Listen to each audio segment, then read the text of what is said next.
So hello everyone, कैसे हैं आप सभी लोग। आई होप आप सभी लोग बढ़िया होंगे और आपकी पढ़ाई भी एकदम बढ़िया जा रही होगी। तो मेरा नाम है रितेश मेहता और मैं आप सभी लोगों का स्वागत करता हूं हमारे इस प्यार से चैनल फील्ड ऑफ फिजिक्स में। तो अभी हम पढ़ रहे थे इलेक्ट्रिक चार्जेस एंड फील्ड्स और आज है उसका लेक्चर नंबर 19, लेक्चर नंबर 19। तो आज हम क्या पढ़ने जा रहे हैं? आज हम पढ़ेंगे इलेक्ट्रिक फ्लक्स। तो डाइपोल के बारे में हमें जितना भी पढ़ना था इस चैप्टर में हम यहाँ पे पढ़ लिए। अब कुछ कुछ लोगों का कमेंट भी आएगा कि वो जो एक टॉपिक आता है energy stored in a dipole, वो कब कराओगे, है ना। अब ये बात बताने के बाद भी कुछ लोगों का कमेंट आएगा, तो ठीक है, कोई बात नहीं। वो टॉपिक हम कब करेंगे? अगले चैप्टर में करेंगे, जब हम पोटेंशियल इलेक्ट्रोस्टैटिक पोटेंशियल एनर्जी के बारे में अच्छे से पढ़ रहे होंगे। उसी के साथ हम इस टॉपिक को कर देंगे, ठीक है। तो वो टॉपिक मैं भूला नहीं हूँ, सिर्फ और सिर्फ अगले चैप्टर में कराऊंगा उसी टॉपिक के साथ। तो आज का हम टॉपिक शुरू करें जो कि है इलेक्ट्रिक फ्लक्स। तो ये फ्लक्स एक नई क्वांटिटी आ रही है। आखिर ये फ्लक्स होता क्या है, समझते हैं इसको। तो सबसे पहले इलेक्ट्रिक को तो छोड़ दो, इलेक्ट्रिक को साइड रखो, बचा क्या? फ्लक्स। आखिर ये फ्लक्स होता क्या है? मान लो मेरे पास कोई एरिया है, मान लो मेरे पास कोई एरिया है जैसे ये, ठीक है। हाँ, ये क्या है, मेरे पास कुछ ना कुछ एरिया है। अब अगर इस एरिया में से कोई ना कोई चीज पास कर रही है, इस एरिया में से कुछ लाइंस पास कर रहे हैं, यहां से जाएंगे और यहां से निकलेंगे, बिल्कुल। तो इसी चीज को मैं क्या कहता हूं? फ्लक्स कहता हूं। जब किसी एरिया में से या जब किसी सरफेस में से कोई चीज पास करती है, मतलब यहां से जाएगी और यहां से निकलेगी, तो इसी चीज को मैं क्या बोलूंगा? फ्लक्स बोलूंगा, ठीक है, बहुत बढ़िया। अब यहाँ पे हम कौन सा चैप्टर पढ़ रहे हैं? इलेक्ट्रिक चार्जेस एंड फील्ड्स, मतलब इलेक्ट्रोस्टैटिक्स। तो यहाँ पे कौन सा फ्लक्स आएगा? इलेक्ट्रिक फ्लक्स आएगा। अब ये इलेक्ट्रिक फ्लक्स क्या होता है? ये इलेक्ट्रिक फ्लक्स क्या होता है? मान लो मेरे पास है एक एरिया, मेरे पास है एक एरिया, एक सरफेस।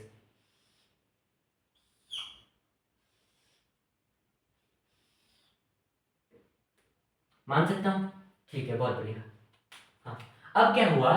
इस सरफेस में से, इस सरफेस में से कुछ इलेक्ट्रिक फील्ड लाइंस पास करी। कैसे? ये एक सरफेस मैंने रखा हुआ था एंड मैंने यहाँ पे इलेक्ट्रिक फील्ड ऑन कर दी, तो यहाँ से इलेक्ट्रिक फील्ड लाइंस आगे गई, ठीक है। तो ये आगे गई, आगे गई, आगे गई, एंड ये यहाँ से ऐसे गई गई गई गई गई, ये और आगे गई, आगे गई, आगे गई, एंड ये फील्ड लाइंस इस सरफेस से पास हो गई। हाँ, ये फील्ड लाइन तो ऐसे नीचे से निकल गई, कोई बात नहीं। तो ये कुछ फील्ड लाइंस इस सरफेस में से पास कर गई, इसको आर पार कर गई, ठीक है। जैसे हुआ क्या, मेरे पास ये एक सरफेस था एंड मैंने यहाँ से एक इलेक्ट्रिक फील्ड लाइन ऑन कर दी, वो इलेक्ट्रिक फील्ड ऑन कर दी, तो यहाँ से electric field lines I, I, and हुआ क्या, यहाँ से जाने के बाद वो यहाँ से निकल गई, मतलब इस सरफेस के थ्रू वो इलेक्ट्रिक फील्ड लाइंस पास कर गई। बहुत बढ़िया। तो इसी चीज को जब ये फील्ड लाइंस पास करी, इसी चीज को हमने क्या बोला? इलेक्ट्रिक फ्लक्स बोल दिया। मतलब कितनी नंबर ऑफ फील्ड लाइंस यहाँ से पास करी, इसी चीज को हमने क्या बोल दिया? इलेक्ट्रिक फ्लक्स बोल दिया। क्या इतना समझ में आया? मतलब जितनी भी नंबर ऑफ फील्ड लाइंस एक सरफेस से पास करेंगी, उसको मैं क्या बोल दूंगा? इलेक्ट्रिक फ्लक्स बोल दूंगा, ठीक है। तो क्या हम इसकी डेफिनेशन, हाँ डेफिनेशन लिख सकते हैं आराम से, बिल्कुल लिख सकते हैं। तो इसकी डेफिनेशन क्या आ जाएगी? The number of electric field lines passing through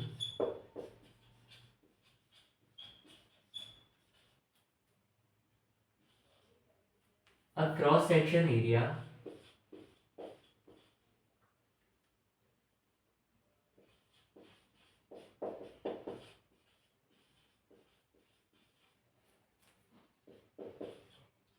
is called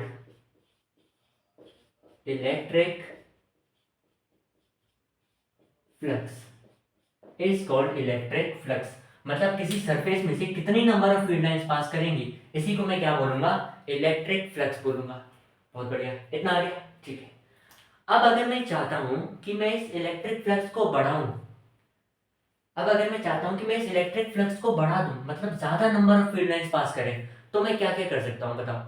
मेरे पास दो तरीके हैं, बोले कौन कौन से तरीके। पहला तरीका मेरे पास क्या है, पहला तरीका मेरे पास क्या है, मैं इस सरफेस को बड़ा कर दूं, मैं इस सरफेस को बड़ा कर दूं। बोले इससे क्या होगा, देखो जब ये सरफेस बड़ा हो जाएगा तो जो फील्ड लाइंस ऐसे ही पास कर गई थी, तो जो फील्ड लाइन ऐसे ही पास कर गई थी वो भी इस सरफेस के थ्रू पास कर देंगी। देखो ये वाली फील्ड लाइन इसके नीचे से जा रही थी, बट अगर ये पूरा सरफेस ऐसे बड़ा हो गया तो ये वाली फील्ड लाइन इस सरफेस के थ्रू जाएंगी, तो number of field lines pass जो हो रही थी वो बढ़ जाएंगी। हाँ, अगर मैं एरिया को बढ़ा दूं, एरिया ऑफ क्रॉस सेक्शन को बढ़ा दूं तो क्या होगा, अब जो मैं एरिया बनाऊंगा वो मैं कंपैरेटिवली थोड़ा सा बड़ा बनाऊंगा।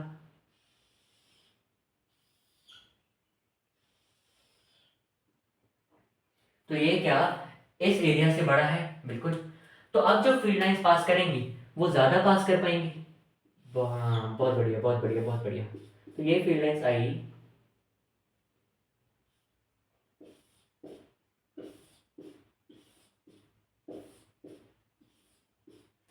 तो जो फील्ड लाइंस पहले नीचे से पास कर जा रही थी अभी वो भी यहां से इसी से पास करेंगे, इसके सरफेस में से। हाँ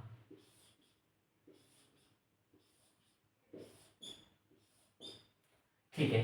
अच्छा ये तो हुआ पहला रास्ता। दूसरा रास्ता मेरे पास क्या है, फ्लक्स को बढ़ाने का। तो दूसरा रास्ता मेरे पास क्या है,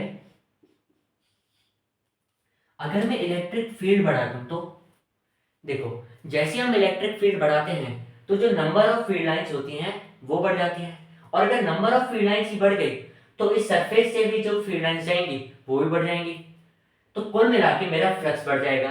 हाँ, तो दूसरा रास्ता मेरे पास क्या है, मैं इलेक्ट्रिक फील्ड को ही बढ़ा दूं,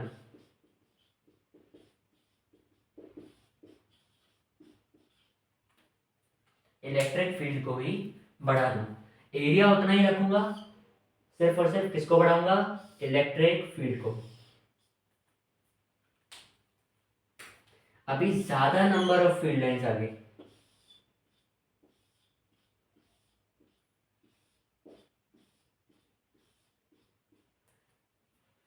है ना।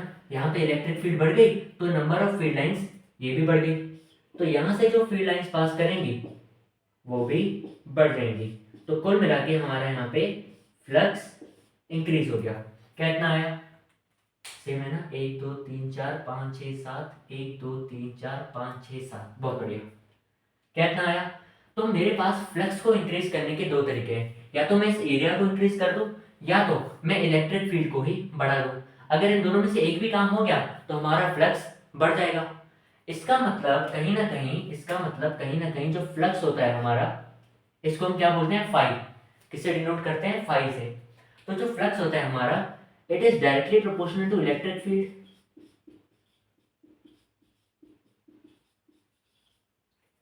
एंड ये जो फ्लक्स होता है it is directly proportional to area. हाँ, क्योंकि अगर एरिया बढ़ रहा था तो भी फ्लक्स बढ़ रहा था, एंड अगर इलेक्ट्रिक फील्ड बढ़ रही थी तो भी फ्लक्स बढ़ रहा था। अब अगर मैं इन दोनों चीजों को कंबाइन करूं तो क्या मेरे पास एक चीज आ जाएगी, phi is equal to E A, phi is equal to E A. क्या इतना आया, क्या इतना आया, क्या इतना आया, हाँ आया ना, क्या इतना आया। हाँ, तो ये क्या हुआ, हमारा फ्लक्स का फॉर्मूला हुआ, कौन से फ्लक्स का, इलेक्ट्रिक फ्लक्स का। बट क्या ये फॉर्मूला हर बार लगेगा, या ये सिर्फ किसी स्पेसिफिक केस के लिए है? सोचो, ये फॉर्मूला हर बार लगेगा या ये सिर्फ किसी स्पेसिफिक केस के लिए है? ये सिर्फ और सिर्फ एक केस के लिए है, बोले कौन सा केस। यहाँ पे हर बार देखना, जो भी फील्ड लाइंस पास हो रही थी, जो भी फील्ड लाइंस पास हो रही थी वो हर बार इस सरफेस के परपेंडिकुलर है।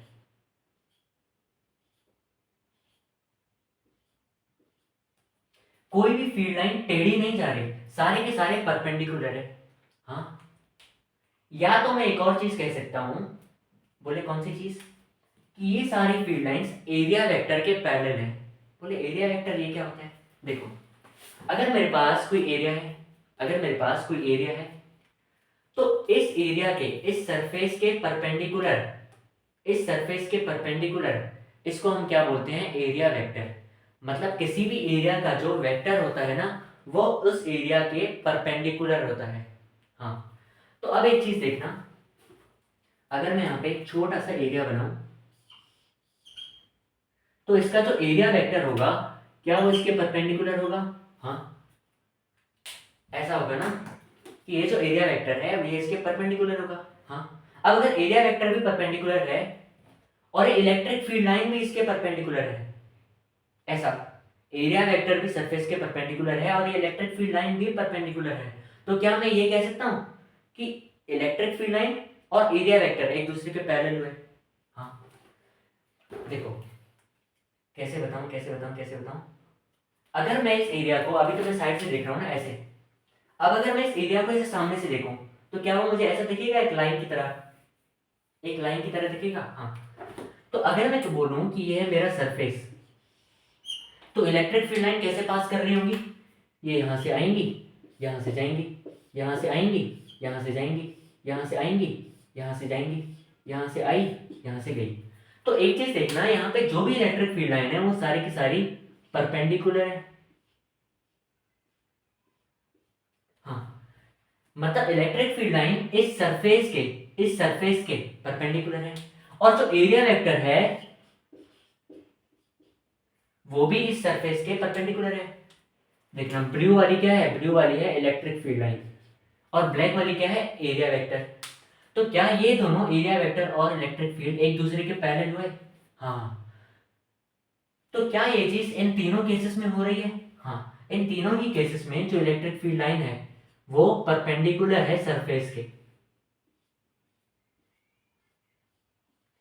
तो ये वाला फॉर्मूला कब एप्लीकेबल होगा? Only applicable when, only applicable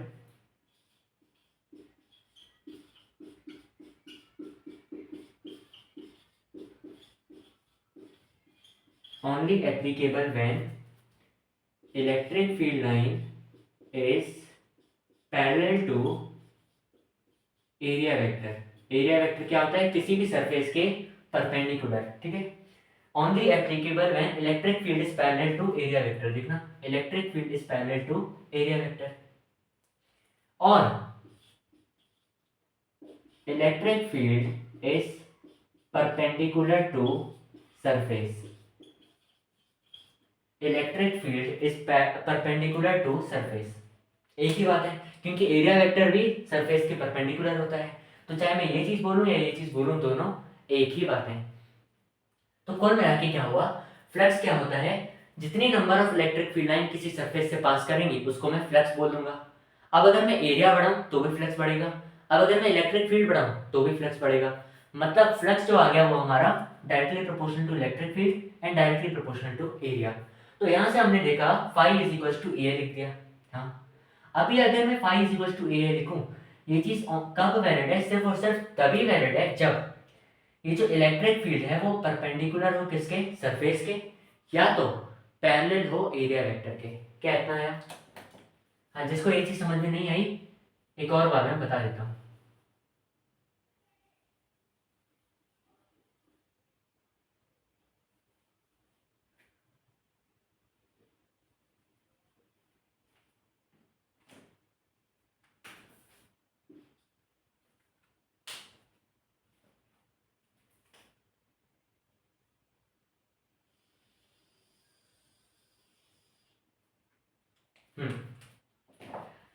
मान लो ये मेरे पास एक सरफेस है, यहां से फील्ड लाइंस पास करें, यहां से फील्ड लाइन पास करें तो यहां से निकलेंगी, यहां से निकलेंगी, बिल्कुल। यहां से फील्ड लाइन पास करें तो यहां से निकलेंगी। हाँ, अब अगर ये फील्ड लाइन यहां से पास करते हुए यहां से निकलेंगी तो फील्ड लाइंस यहां से कैसे आ सकते हैं, मान लो कोई field line I I I I I and वो इस सरफेस के परपेंडिकुलर है, इस सरफेस के परपेंडिकुलर है। तो अगर मैं इसको साइड से देखूंगा, अगर मैं इसको साइड से देखूंगा तो वो क्या मुझे ऐसे दिखेगा, कैसे कि ये एक लाइन है, ये एक लाइन है एंड एक इलेक्ट्रिक फील्ड लाइन ऐसे इसके परपेंडिकुलर है। हाँ, ऐसे दिखेगा। हाँ, तो यही चीज तो बनाएंगे, ये एक लाइन है एंड फील्ड लाइन इसके परपेंडिकुलर है एंड एरिया वेक्टर तो होता ही है परपेंडिकुलर। अब अगर इलेक्ट्रिक फील्ड लाइन भी परपेंडिकुलर है एंड एरिया वेक्टर भी परपेंडिकुलर हुआ है तो electric field line and area vector दोनों एक दूसरे के पैरेलल हो जाएंगे। हाँ, तो वही चीज तो लिखी हुई है, when electric field is parallel to area vector या तो electric field is perpendicular to surface. क्या इतना आया? क्या इतना आ गया? हाँ ना, ठीक है, इतना आ गया तो छाप लो, मिटा दूं इसको। Okay okay okay okay.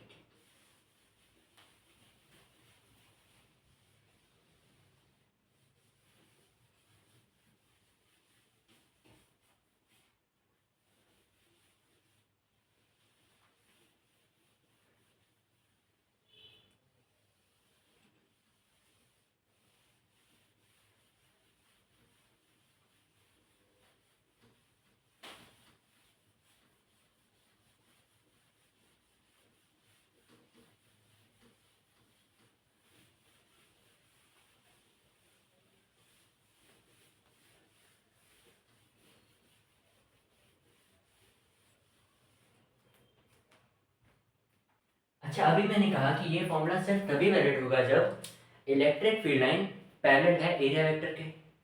But अगर वो पैरेलल नहीं है तो क्या होगा? अगर इलेक्ट्रिक फील्ड लाइन टेढ़ी जा रही है तो क्या होगा? ऐसे केसेस में हम कैसे निकालेंगे फ्लक्स आउट, वो देखते हैं। हाँ, तो मैं एक सरफेस बना लूं, कैसे बनाऊं कैसे बनाऊं कैसे बनाऊं? ऐसे।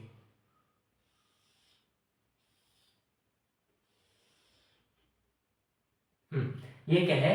एक सरफेस। हाँ, एंड एरिया वेक्टर कैसे होगा? एरिया वेक्टर होगा इस तरफ। एरिया वेक्टर तो ऐसे ही होता है ना, सरफेस के परपेंडिकुलर हमेशा।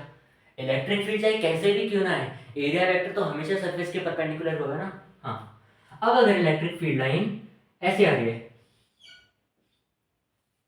ऐसे आ रही है एकदम टेढ़े में, ये यहां से आई एंड यहां से ऐसे पास कर गई, क्या ये एरिया वेक्टर के परपेंडिकुलर, क्या ये एरिया वेक्टर के पैरेलल है? नहीं। तो अभी जो हमारा फॉर्मूला था flux is equals to E ए, वो तो गलत हो गया, वो तो यहाँ पे काम करेगा ही नहीं, क्योंकि ये इलेक्ट्रिक फील्ड लाइन इसके पैरेलल है ही नहीं, ये टेढ़ी आ रही है। अब क्या करें? आओ देखते हैं। मान लो ये जो इलेक्ट्रिक फील्ड लाइन है मेरी, ये जो इलेक्ट्रिक फील्ड लाइन है मेरी, वो इस एरिया वेक्टर के साथ, वो इस एरिया वेक्टर के साथ कुछ थीटा एंगल बना रही है। बिल्कुल। अब अगर मैं इस इलेक्ट्रिक फील्ड लाइन को, अगर मैं इस इलेक्ट्रिक फील्ड को दो हिस्सों में तोड़ दूं, बोलिए कौन कौन से दो हिस्से? एक ये वाला हिस्सा, ये क्या आ जाएगा? ये है ई एंड यहाँ पे है थीटा, तो ये कितना आ जाएगा? E cos theta. एंड एक आएगा ऊपर की तरफ ई साइन थीटा। क्या इतना सभी को समझ में आता है कि मैंने इस इलेक्ट्रिक फील्ड के दो दो टुकड़े कर दिए, एक नीचे आया ई कॉस थीटा एंड एक ऊपर आया ई साइन थीटा। हाँ, अब क्या होगा? अब खुद सोच के बताओ, अब खुद सोच के बताओ कि इन दोनों केसेस में से, इन दोनों केसेस में से कौन सी वाली फील्ड लाइन, इन दोनों में से कौन सी वाली फील्ड लाइन एरिया वेक्टर के पैरेलल है? बोलोगे ये वाली। हाँ, क्योंकि ये भी इसी तरफ है, एरिया वेक्टर भी इसी तरफ है, तो दोनों एक दूसरे के पैरेलल हैं। हाँ, अच्छा, ई साइन थीटा क्या एरिया वेक्टर के परपेंडिकुलर है? हाँ, बिल्कुल। ये जो ई साइन थीटा है वो एरिया वेक्टर के परपेंडिकुलर है। अच्छा, अब एक बात बताओ, कौन सी फील्ड लाइन, कौन सी फील्ड लाइन इस सरफेस को पास कर रही है? क्योंकि फ्लक्स की सबसे एक इंपॉर्टेंट चीज थी ना, फ्लक्स की डेफिनेशन ही तो यही कहती है कि number of field lines passing through the surface, मतलब ऐसी फील्ड लाइंस जो कि उस सरफेस को आर पार करके निकल जाए। तो ई कॉस थीटा में से एंड ई साइन थीटा में से कौन सी फील्ड लाइन, कौन सी फील्ड लाइन इस सरफेस के आर पार हो रही है? क्या ये आर पार हो रही है? क्या ये आर पार हो रही है? क्या दोनों आर पार हो रही है? या दोनों ही आर पार नहीं हो रही? बताओ। तो सही आंसर क्या होगा? सिर्फ और सिर्फ ई कॉस थीटा आर पार हो रही है। बोलोगे कैसे?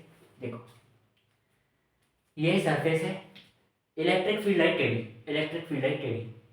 अब ये जो टेढ़ी इलेक्ट्रिक फील्ड आई, इसके आगे जाके दो हिस्से हो गए। बोले दो हिस्से कौन कौन से हुए? एक हुआ ई कॉस थीटा जो कि सरफेस के परपेंडिकुलर है, एंड एरिया वेक्टर के पैरेलल है। ये जो ई कॉस थीटा है वो इस सरफेस के परपेंडिकुलर है ना।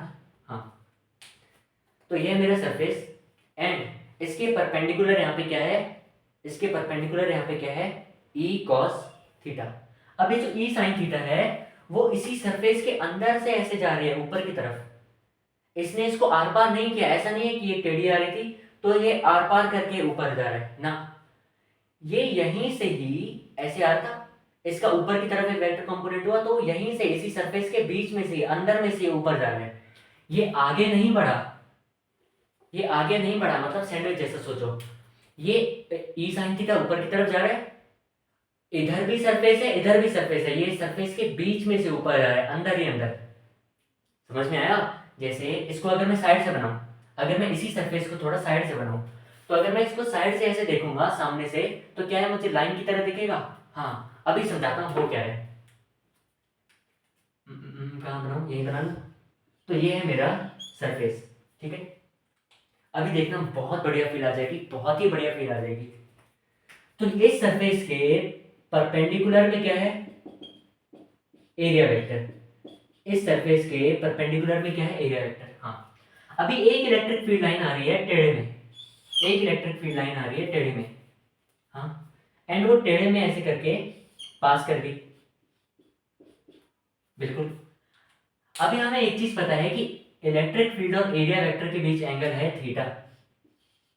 हाँ, ये चीज हमें पता है। तो इस इलेक्ट्रिक फील्ड का एरिया वेक्टर के साथ कौन सा कंपोनेंट आएगा, ई कॉस थीटा, ई कॉस थीटा।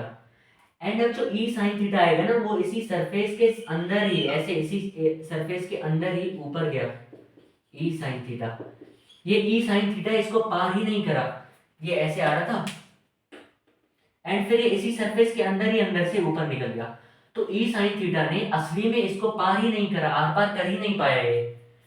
ये इस एंड से अंदर तो घुसा बट ये यहां से बाहर नहीं निकल पाया, ऊपर चला गया। तो इसी वजह से जो ई साइन थीटा है वो कभी फ्लक्स बना ही नहीं पाएगा। ऐसा समझो वो सरफेस के ऊपर से ऐसे चला गया, ये इस सरफेस के ऊपर से ऐसे चला गया, इसको आर पार करा ही नहीं। मतलब अगर ई कॉस थीटा और ई साइन थीटा में से मैं ऑप्शन दूं कि किसने असली में आर पार करा इस सरफेस को, तो आंसर क्या आएगा, ई कॉस थीटा। अच्छा अब और अब क्या होगा, अब क्या होगा, अब क्या होगा। हाँ, अब मैंने कहा था कि जो फ्लक्स होता है वो क्या होता है, ई ए। फ्लक्स क्या होता है, ई ए। बट यहाँ पे जो ई होता था वो क्या होता था, पैरेलल होता था एरिया वेक्टर के। बट क्या यहाँ पे ई पैरेलल है एरिया वेक्टर के, नहीं, यहाँ पे ई कॉस थीटा पैरेलल है एरिया वेक्टर के। तो यहाँ पे ई की जगह क्या आ जाएगा, यहाँ पे ई की जगह क्या आ जाएगा, यहाँ पे ई की जगह आ जाएगा E cos theta into A, E cos theta into A. तो फ्लक्स क्या आ जाएगा, E A cos theta, E A cos theta. And इसी चीज को हम क्या बोल सकते हैं, E vector dot A vector, E vector dot A vector. क्या किसी चीज का डॉट प्रोडक्ट ही कॉस थीटा बन जाता है। हाँ, तो फ्लक्स क्या होगा, ई डॉट ए या तो ई A cos theta, E A cos theta. अभी एक फील दो, एक फील दो। हाँ, एकदम दो भाई, मना थोड़ी कर रहे हैं, एकदम दो फील। एक चीज देखना, एक चीज देखना, ये जो ई साइन थीटा है वो परपेंडिकुलर है एरिया वेक्टर के। देखना, ई साइन थीटा है वो परपेंडिकुलर है एरिया वेक्टर के। परपेंडिकुलर मतलब 90 डिग्री। अब अगर मैं cos को 90 बोल दूं, cos 90, तो cos 90 कितना होता है, 0। मतलब इसी वजह से जो ई साइन थीटा का फ्लक्स था वो 0 था। फॉर्मूला से भी देख लिया एंड लॉजिकली भी देख लिया।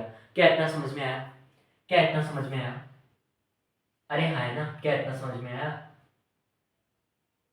इतना आ गया। हाँ, तो ये क्या है, general formula of electric flux. चाहे इलेक्ट्रिक फील्ड लाइन टेढ़ी हो, कैसी भी हो, कुछ भी हो, हमें क्या करना है, ई ए कॉस थीटा से इलेक्ट्रिक फ्लक्स निकाल देना है। एंड अब ये थीटा क्या है, theta is the angle between electric field and area vector. क्या इतना फील आई, क्या इतना फील आई, हाँ ना। हाँ, अब यहाँ पे एक और चीज लिख देता हूँ, नोट्स में लिख देना, अच्छे लगेंगे। ई कॉस थीटा क्या है, ई कॉस थीटा क्या है, ये जो ई कॉस थीटा है वो परपेंडिकुलर टू सरफेस है, ई कॉस थीटा है वो परपेंडिकुलर टू सरफेस है, एंड जो ई साइन थीटा है वो पैरेलल टू सरफेस है। देखना ये है surface and E sine theta इसके ऊपर से ऐसे पैरेलली पास कर जा रहा है, इससे टकरा नहीं रहा, इससे टकरा नहीं रहा है, इसके ऊपर से ऐसे पैरेलल पास कर जा रहा है।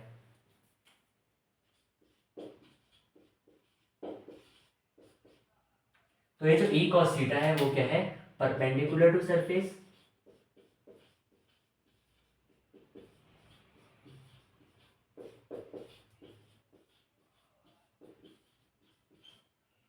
ये क्या है पैरेलल टू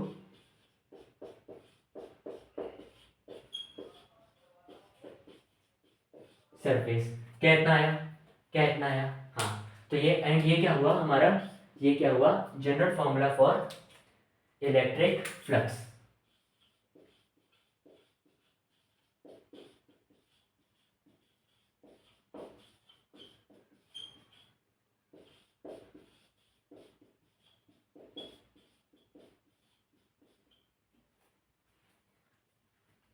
अच्छा अब एक और चीज दिख रही होगी कि ये जो फ्लक्स है वो ई डॉट ए लिखा हुआ है, मतलब डॉट प्रोडक्ट। इसका मतलब ये जो फ्लक्स होता है वो एक स्केलर क्वांटिटी होती है, क्योंकि डॉट प्रोडक्ट से क्या आता है, स्केलर क्वांटिटी आती है। तो जो हमारा फ्लक्स होता है, जो हमारा इलेक्ट्रिक फ्लक्स होता है फाई, इसकी प्रॉपर्टी से अगर मैं कुछ लिखूं तो ये क्या होती है, एक स्केलर क्वांटिटी होती है, मतलब इसका सिर्फ मैग्नीट्यूड होता है, कोई डायरेक्शन नहीं होती।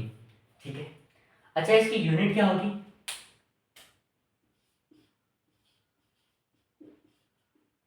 इसकी यूनिट क्या होगी, ध्यान से देखना। इसका इसका इसका फॉर्मूला क्या है, flux is equal to E A cos theta.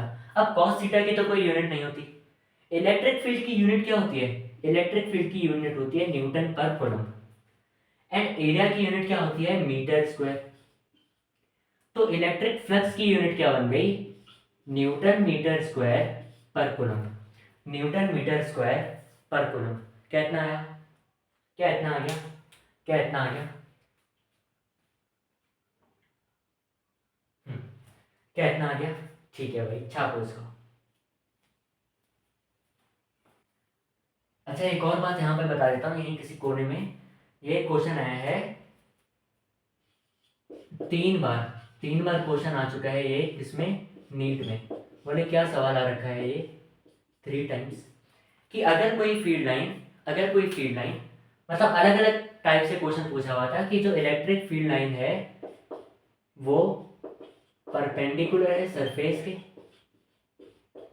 Sorry parallel है सरफेस के, या तो एक बार क्वेश्चन क्या पूछा हुआ था, electric field is perpendicular to area vector. ठीक है, एंड या तो फिगर बनी हुई होगी कि ये है हमारा, ये है हमारा क्या सरफेस, एंड जो फील्ड लाइंस हैं वो इसके ऊपर से पास कर रही है।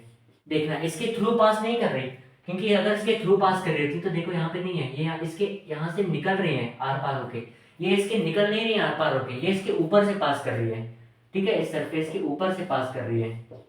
तो इन सब केसेस में इलेक्ट्रिक फ्लक्स कितना होगा, तो पता है तीनों का ही, इन तीनों ही केसेस में, इन तीनों ही केसेस में जो फ्लक्स होगा वो जीरो होगा। क्यों, क्योंकि अगर इलेक्ट्रिक फील्ड लाइन परपेंडिकुलर है एरिया वेक्टर के तो थीटा 90 डिग्री हो जाएगा एंड कॉस 90 होता है जीरो।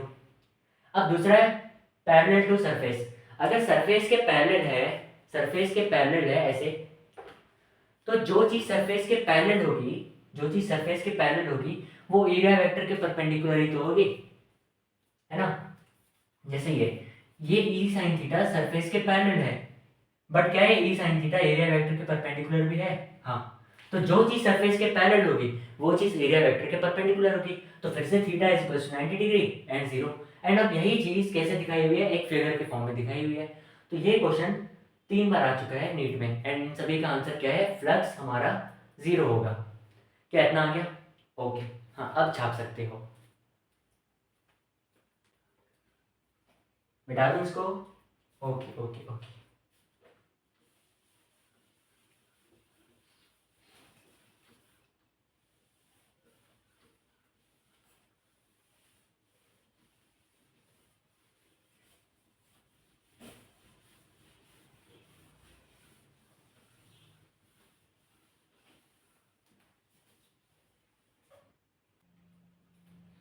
कुछ सवाल कर लें?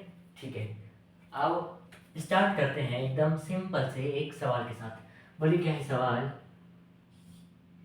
ये है एक सरफेस, क्या है ये? स्क्वायर शीट, हालांकि स्क्वायर लग नहीं रहा है बट कोई बात नहीं। Square sheet of length L, square sheet of length L, and हमने क्या करा, यहाँ से इलेक्ट्रिक फील्ड लाइंस पास करी।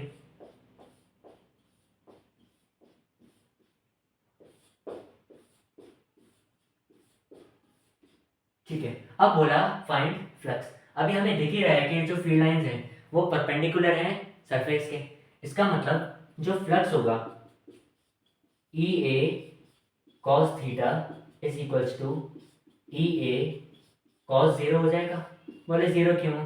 अरे अगर ये इलेक्ट्रिक फील्ड लाइन सरफेस के परपेंडिकुलर हैं तो एरिया वेक्टर के पैरेलल होंगे, एंड पैरेलल का मतलब क्या होता है कि उनके बीच का एंगल जीरो है, तो थीटा जीरो आ गया, मतलब ये कॉस जीरो। अब कॉस जीरो कितना होता है? 1, तो फ्लक्स कितना आ गया? ई ए। हाँ, अभी इलेक्ट्रिक फील्ड में कितनी दी हुई है? ई दी हुई है, बहुत बढ़िया। एरिया कितना दिया हुआ है? अरे एरिया तो नहीं दिया हुआ, बट लेंथ जरूर दी हुई है स्क्वायर की। तो स्क्वायर का एरिया कितना होता है? लेंथ का स्क्वायर। हाँ, तो अगर लेंथ एल है तो लेंथ का स्क्वायर कितना हो जाएगा? L square. तो यही हमारा क्या आ गया? फ्लक्स। यही हमारा क्या आ गया? Flux, E L square.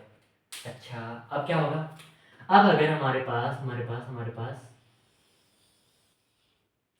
ये क्या है? सर्कुलर डिस्क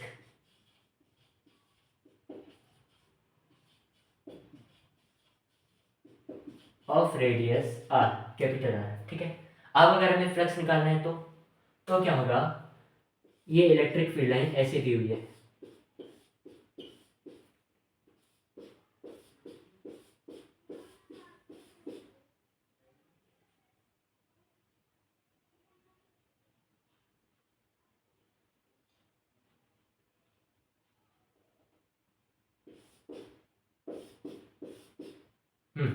ये इलेक्ट्रिक फील्ड लाइन ऐसे दी हुई है। ठीक है, एंड अभी भी हमें दिख रहा है कि जो इलेक्ट्रिक फील्ड लाइन है वो परपेंडिकुलर है सरफेस के या तो पैरेलल है एरिया वेक्टर के। तो अभी भी जो थीटा आएगा वो 0 डिग्री आएगा, बहुत बढ़िया। तो फ्लक्स कितना आया? ई ए कॉस जीरो, मतलब इक्वल टू ई ए। हाँ, तो फ्लक्स कितना आ जाएगा? इलेक्ट्रिक फील्ड दी हुई है ई, एंड एरिया कितना होता है एक सर्कल का? एरिया कितना होगा? Pi are square. तो ये कितना आ जाएगा? E pi are square, E pi are square. ये आ गया हमारा आंसर। अच्छा, अब फिर से हमारे पास एक सर्कुलर डिस्क है।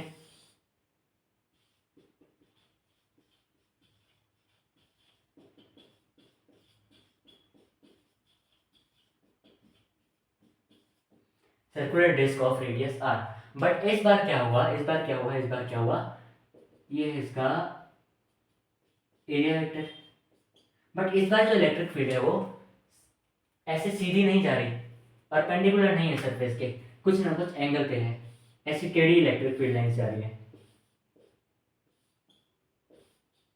बोले कितने एंगल पे जा रही है? आओ देखें कितने एंगल पे जा रही है। ये जा रही है 60 डिग्री पे, ये जा रही है 60 डिग्री पे, मतलब electric field line and area vector के बीच का जो एंगल है वो कितना है? 60 डिग्री। अब क्या होगा? अरे कुछ नहीं होगा, वही हमारा फॉर्मूला है ई A cos theta,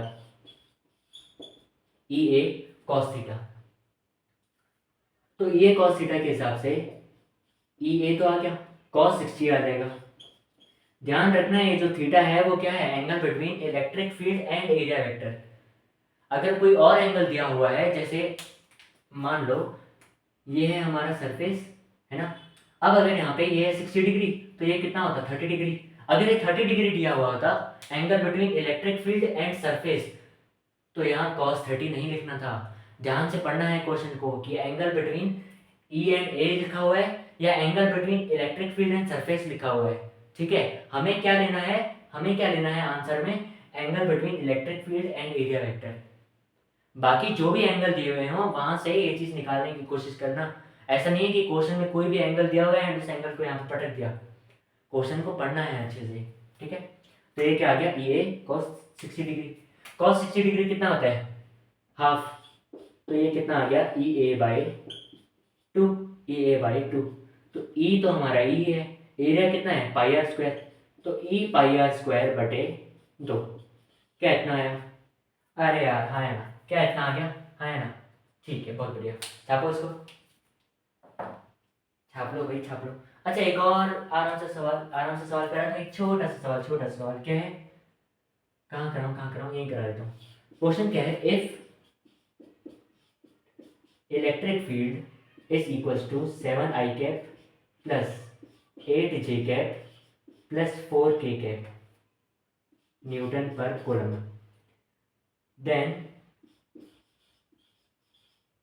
then flux passing through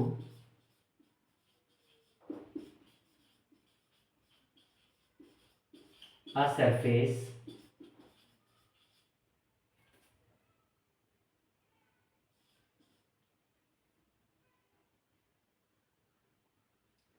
of area 10 meter square in YZ plane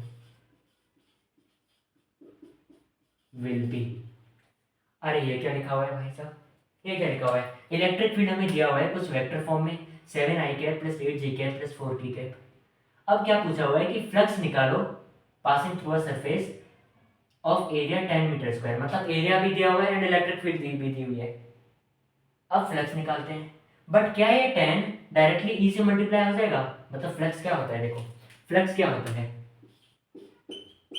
ई ए होता है ना, हाँ। तो क्या ये 10 मतलब ई और ए को मल्टीप्लाई करना है ना, तो क्या ये 10 7 8 4 सबसे मल्टीप्लाई हो जाएगा, नहीं। अगर ये सबसे मल्टीप्लाई हो गया तो आंसर क्या आ जाएगा, 70 आई कैप प्लस 80 जे कैप प्लस 40 के कैप, मतलब ये तो कुछ वेक्टर जैसा आ गया। क्या हमारा इलेक्ट्रिक फ्लक्स एक वेक्टर होता है, नहीं, वो तो एक स्केलर होता है। अब अच्छा एक और चीज लिखी हुई है, इन वाईजेड प्लेन। वाईजेड प्लेन मतलब देखो, ये होता है हमारा एक्स एक्सिस, ये होता है हमारा वाई एक्सिस एंड ये होता है हमारा जेड एक्सिस, है ना। अब क्या बोला हुआ है कि जो हमारा एरिया है वो है वाई जेड प्लेन में, मतलब कुछ ऐसे में, ये है हमारा एरिया, है ना, ये है हमारा कुछ एरिया। देखो देखो देखो कैसे समझाऊं, हाँ, ये है हमारा एक्स एक्सिस, ये है हमारा वाई एक्सिस एंड बाहर की तरफ है हमारा जेड एक्सिस, है ना। अब वाई जेड एक्सिस का मतलब क्या है, ये है वाई एंड ये है जेड, तो ये वाला कुछ प्लेन होगा, ये वाला, है ना, ये वाला कुछ प्लेन होगा। ये ब्लैक मार्कर क्या है, एक्स एक्सिस, ये क्या है वाई एक्सिस एंड ये क्या है जेड एक्सिस। तो जो हमारा प्लेन होगा वो किस में है, वाई जेड प्लेन है, तो ये कुछ ऐसा होगा, वाई और जेड दोनों में, हाँ। तो इसका एरिया वेक्टर कहाँ होगा, एरिया वेक्टर हमेशा प्लेन के परपेंडिकुलर होता है, तो एरिया वेक्टर इसका एक्स एक्सिस की तरफ होगा। देखना ये ऐसे है ना, हाँ ऐसे है, इसके परपेंडिकुलर क्या होगा, इसके परपेंडिकुलर तो कुछ ये होगा। अब ये वाली कौन सी डायरेक्शन है, ये वाली तो एक्स एक्सिस की डायरेक्शन है, हाँ, मतलब वाई जेड प्लेन का जो डायरेक्शन होता है वो हमेशा कहाँ होती है, एक्स एक्सिस की तरफ। अब इसकी एक ट्रिक देता हूं, अगर वाई जेड प्लेन लिखा हुआ है तो देखो एक्स वाई जेड में से कौन सा गायब है, एक्स गायब है, हाँ, तो इसकी डायरेक्शन होगी एक्स की तरफ। अगर एक्स वाई प्लेन लिखा हुआ है तो एक्स वाई जेड में से कौन गायब है, जेड गायब है, तो इसकी डायरेक्शन होगी जेड एक्सिस की तरफ। अगर ये लिखा हुआ है एक्स जेड प्लेन, तो एक्स वाई जेड में से कौन गायब है, वाई गायब है, तो इसकी डायरेक्शन होगी वाई एक्सिस की तरफ, ठीक है। तो ये एक्स वाई, अगर वाई जेड प्लेन है तो उसके एरिया वेक्टर की डायरेक्शन होगी एक्स एक्सिस की तरफ। अगर एक्स वाई प्लेन है तो इसके एरिया वेक्टर की डायरेक्शन होगी जेड एक्सिस की तरफ। अगर एक्स जेड प्लेन है तो इसके एरिया वेक्टर की डायरेक्शन होगी किसकी तरफ, वाई एक्सिस की तरफ। तो यहाँ पे लिखा हुआ है प्लेन एंड यहाँ पे लिखा हुआ है एरिया वेक्टर की डायरेक्शन, ठीक है। जैसे ये वाई जेड एक्सिस, अब इसके परपेंडिकुलर क्या होगा, इधर की तरफ एरिया वेक्टर, और ये एरिया वेक्टर कौन सी डायरेक्शन में है, एक्स एक्सिस की तरफ है। इसका मतलब यहाँ पे जो एरिया लिखा हुआ है इसका मतलब क्या है, इसका मतलब है कि इसका मैग्नीट्यूड तो 10 है, 10 मीटर स्क्वायर, बट इसकी डायरेक्शन क्या होगी? देखो वाई जेड लिखा हुआ है, Y Z plane, Y Z plane मतलब एक्स एक्सिस, मतलब इसकी डायरेक्शन क्या होगी? एक्स एक्सिस की तरफ tan आई कैप। क्या आप समझ में आया? क्या आप समझ में आया कि एरिया वेक्टर ये सब कुछ क्या लिखा हुआ है? हाँ, तो फाई इज इक्वल टू क्या आ गया? ई डॉट ए, मतलब 7 I cap plus 8 J cap plus 4 K cap dot area vector कितना है? 10 आई कैप, है ना। अब आई कैप और आई कैप वाले मल्टीप्लाई हो जाएंगे, तो 7 इंटू 10 कितना आ गया? 70। एंड फ्लक्स की यूनिट क्या होती है? न्यूटन मीटर स्क्वायर पर कूलम। ऐसे आएगा हमारा आंसर। कुछ नहीं करना, देखो अगर क्वेश्चन में लिखा हुआ है जो हमारा सरफेस है वो है वाई जेड प्लेन में, मतलब ऐसे वाई जेड प्लेन में, तो वाई जेड के पैरेलल क्या आएगा? वो वाई जेड के परपेंडिकुलर क्या आएगा? X axis. तो इसके एरिया वेक्टर की डायरेक्शन हो जाएगी एक्स एक्सिस की तरफ। अगर लिखा हुआ है क्वेश्चन में कि जो हमारा प्लेन है वो है एक्स वाई में, एक्स वाई मतलब ये है वाई, ये है एक्स, एक्स वाई मतलब ये, तो इसके परपेंडिकुलर क्या है? इसके परपेंडिकुलर क्या है? बाहर आता हुआ इसके परपेंडिकुलर है ये जेड एक्सिस। तो अगर एक्स वाई प्लेन है तो इसके परपेंडिकुलर हो जाएगा जेड एक्सिस, इसकी एरिया वेक्टर की डायरेक्शन हो जाएगी जेड एक्सिस। अगर है X Z plane, X Z plane मतलब ये एक्स और ये जेड, मतलब ये, तो इसके परपेंडिकुलर क्या है? ये ऊपर की तरफ। हाँ, मतलब इसके एरिया वेक्टर की डायरेक्शन क्या होगी? Y axis. क्या इतना आया? हाँ, क्या इतना आ गया? हाँ, तो यहाँ पे हमारा एरिया वेक्टर क्या आ गया? 10 आई कैप, ये 10 इसका मैग्नीट्यूड दिया हुआ था, एंड वाई जेड प्लेन से हमें पता चल गया कि इसके एरिया वेक्टर की डायरेक्शन होगी एक्स एक्सिस की तरफ, तो यहाँ पे आ गया 10 आई कैप। तो यहाँ पे हमने डॉट प्रोडक्ट ले लिया और हमारा आंसर आ गया। ओके, बता दो इसको, छापो छापो छापो, जल्दी छापो, बता दो इसको। Okay okay okay okay okay.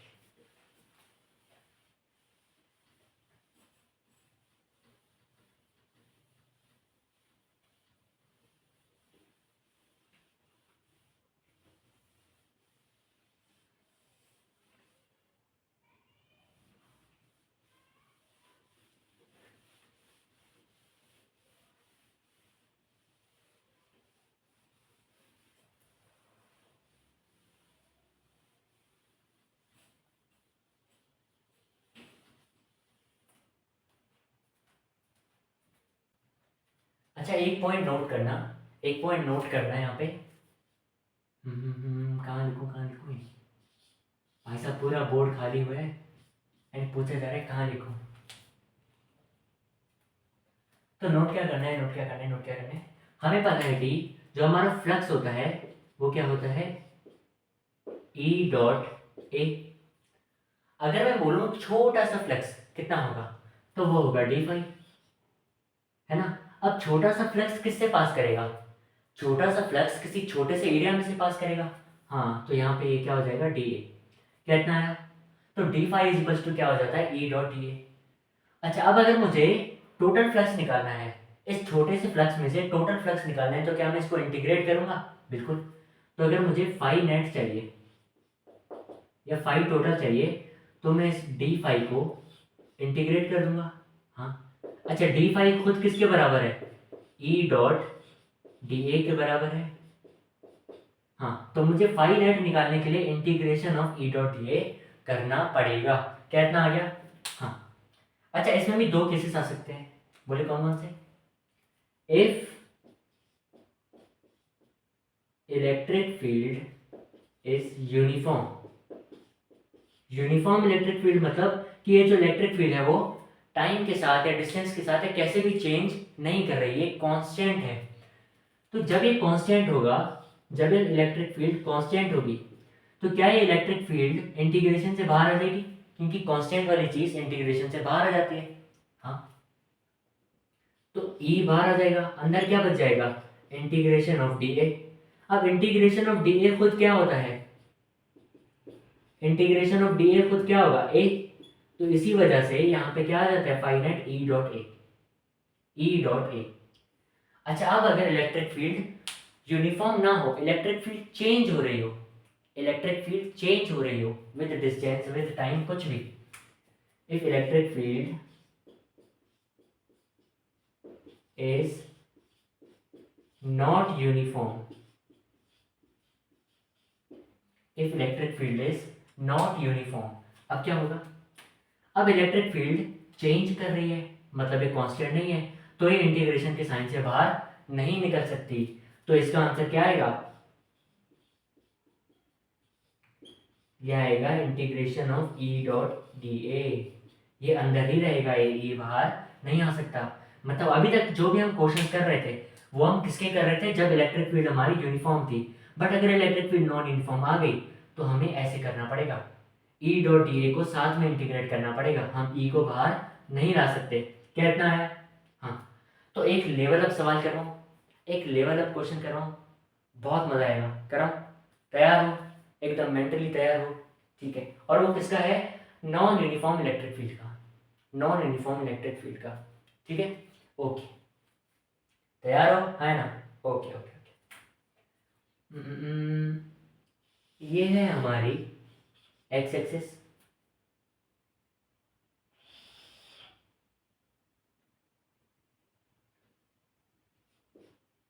ये है हमारी वाई एक्सिस, एंड यहीं पे इसी एक्स वाई प्लेन में, इसी एक्स वाई प्लेन में मैंने रखा हुआ है एक सरफेस को, मैंने रखा हुआ है एक सरफेस को, ठीक है? एंड ये है मेरा ओरिजिन, ये है मेरा ओरिजिन। बहुत बढ़िया। अब एक चीज देखना, अब एक चीज देखना,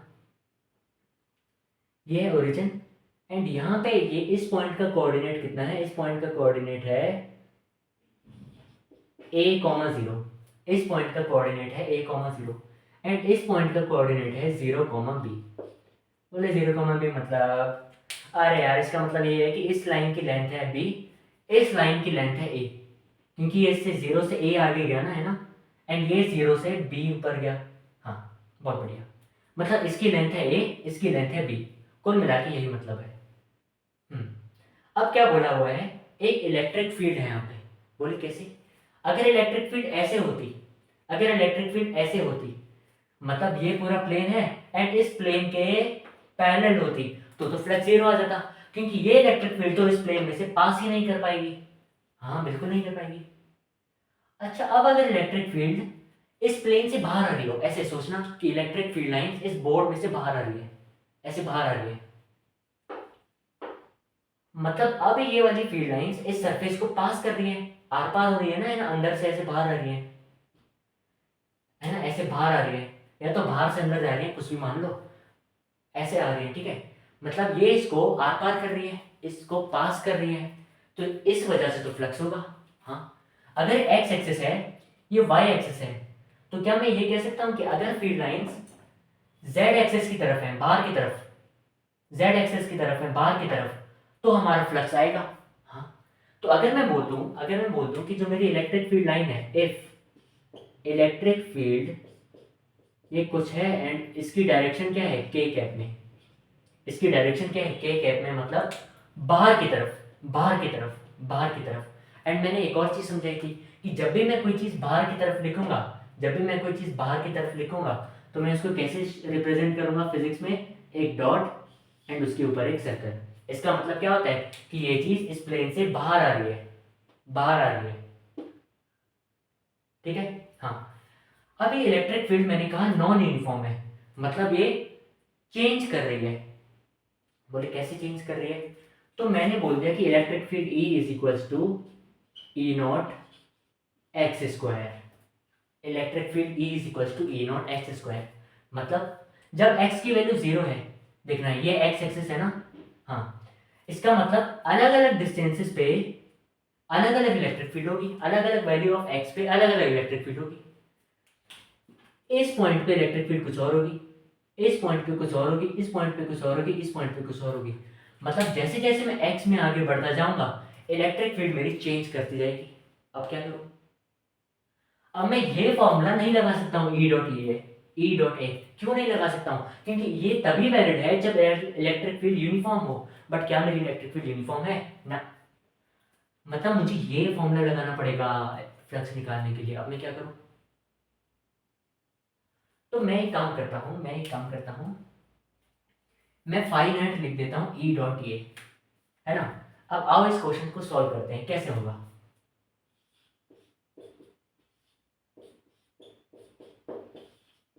क्वेश्चन क्या लिखा हुआ है? If electric field is equal to इतना,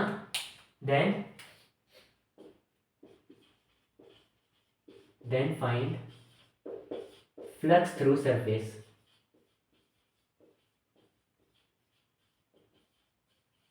है ना, कैसा सवाल है? लेवल अप सवाल है। तो flux non uniform electric field के केस में इतना आता है। हाँ, अच्छा अब यहाँ पे एक चीज देखना, इलेक्ट्रिक फील्ड मुझे पता है इतनी है, फ्लक्स मुझे निकालना है। अब बचा क्या? डीए। डीए मतलब छोटा सा एरिया। हाँ, तो क्या मैं एक चीज कर सकता हूं, अगर मुझे इंटीग्रेशन चाहिए तो मैं इस पूरे सरफेस में से किसी रैंडम पॉइंट का, इस पूरे सरफेस में से, देखो इतना बड़ा सरफेस है, इसमें से मैं एक छोटा सा एरिया काट लेता हूँ, कोई भी रैंडम पॉइंट का। फिर मैं उस छोटे से एरिया पर फ्लक्स निकालूंगा, फिर मैं उसको इंटीग्रेट कर दूंगा ताकि मुझे पूरे एरिया का फ्लक्स मिल जाए। हाँ, ये काम तो मैं कर सकता हूँ, बिल्कुल। तो अब मैं क्या करता हूँ, इस पूरे सरफेस में से एक छोटा सा सरफेस निकालता हूँ। आ जाओ भाई, आ जाओ। तो मैंने क्या किया, एक पतली सी स्ट्रिप काट दी, एक पतली सी स्ट्रिप काट दी, एक पतली सी स्ट्रिप काट दी। बोले स्ट्रिप काटने का फायदा क्या हुआ? क्योंकि बहुत सारी स्ट्रिप से ये पूरा एरिया बन जाएगा। हाँ, मान लो ये पेन क्या है, एक स्ट्रिप है, तो ऐसी 1 2 3 4 5 6 7 8 9 10 11 12 ऐसे करते करते बहुत सारी स्ट्रिप्स के साथ ये पूरा एरिया ऐसे भर जाएगा। हाँ, तो मैंने एक स्ट्रिप काट दी। अब मुझे क्या करना है, इस पूरे स्ट्रिप का फिर इंटीग्रेशन करना है यहाँ से लेके यहाँ तक। हाँ, क्योंकि अगर मैं यहाँ से लेके यहाँ तक बहुत सारी स्ट्रिप लगाऊं तो मेरा पूरा एरिया बन जाएगा। ये एरिया किससे बना है? ऐसी बहुत सारी छोटी छोटी स्ट्रिप्स ही तो बना है। हाँ, अच्छा इस स्ट्रिप की लेंथ कितनी है? इस स्ट्रिप की लेंथ है इतनी, बी जितनी, ये बी है ना, तो इतनी है बी। अच्छा इस स्ट्रिप की ये विड्थ कितनी है? अरे ये तो छोटी सी है, अभी एक्स एक्सिस में है तो इसको मैं क्या बोल दूंगा, डी एक्स बोल दूंगा, है ना। ये एक्स एक्सिस में है तो मैंने इसको क्या बोल दिया, डी एक्स। बहुत बढ़िया। क्या इतना आ गया? क्या इतना आ गया? हाँ, अच्छा हमने डी एक्स ही क्यों माना? हम स्ट्रिप को ऐसे भी तो काट सकते थे, है ना, हम एक स्ट्रिप को ऐसे भी तो काट सकते थे। बट तब क्या होता, तब यहाँ पे छोटा सा डी वाई आ जाता, तब यहाँ पे छोटा सा डी वाई आ जाता। अब मुझे इंटीग्रेशन किसका करना है? ई का करना है। एंड ई के यहाँ पे क्या है, ई के टर्म्स में क्या है, एक्स है। तो अगर मैं यहाँ पे एक्स स्क्वायर लिख देता एंड इंटीग्रेशन में करता डी वाई के हिसाब से, तो क्या कोई चीज़ लॉजिक बनाती? देखो अभी समझाता हूँ, एक स्टेप करा लो फिर से समझाता हूँ। इतना आ गया? पहले क्या इतना समझ में आया कि नहीं? इतना हमने क्यों करा? अभी ये वाली स्ट्रिप क्यों नहीं काटती वो भी समझाता हूँ। ओके, हाँ। तो फाई क्या हो गया, इंटीग्रेशन ऑफ ई। ई कितना है, E not x square. D a कितना है? देखो इस छोटी सी स्ट्रिप का एरिया कितना होगा? अरे छोटी सी स्ट्रिप भी एक रेक्टेंगल है ना। हाँ, तो रेक्टेंगल का एरिया कितना होता है, लेंथ इंटू ब्रेड्थ। तो ये कितना आ गया, B D X, B D X, है ना। तो फाई कितना आ गया? अब देखो ये जो ई नॉट है वो तो एक कांस्टेंट है, ई भले ही कांस्टेंट नहीं है लेकिन ये ई नॉट तो कांस्टेंट है। हाँ, तो ई नॉट तो बाहर आ गया। अब ये बी लेंथ, अरे ये बी लेंथ तो कांस्टेंट ही रहेगी, ये बी लेंथ तो कांस्टेंट ही है, तो ये बी लेंथ भी कांस्टेंट है। हाँ, अंदर क्या बच गया, एक्स स्क्वायर डी एक्स। हाँ, अब देखो, अब मैं समझाता हूँ कि हमने ये वाली स्ट्रिप क्यों नहीं काटी। अगर हम ये वाली स्ट्रिप काटते तो यहाँ पे क्या आ जाता, डी वाई आ जाता कुछ ना कुछ, है ना।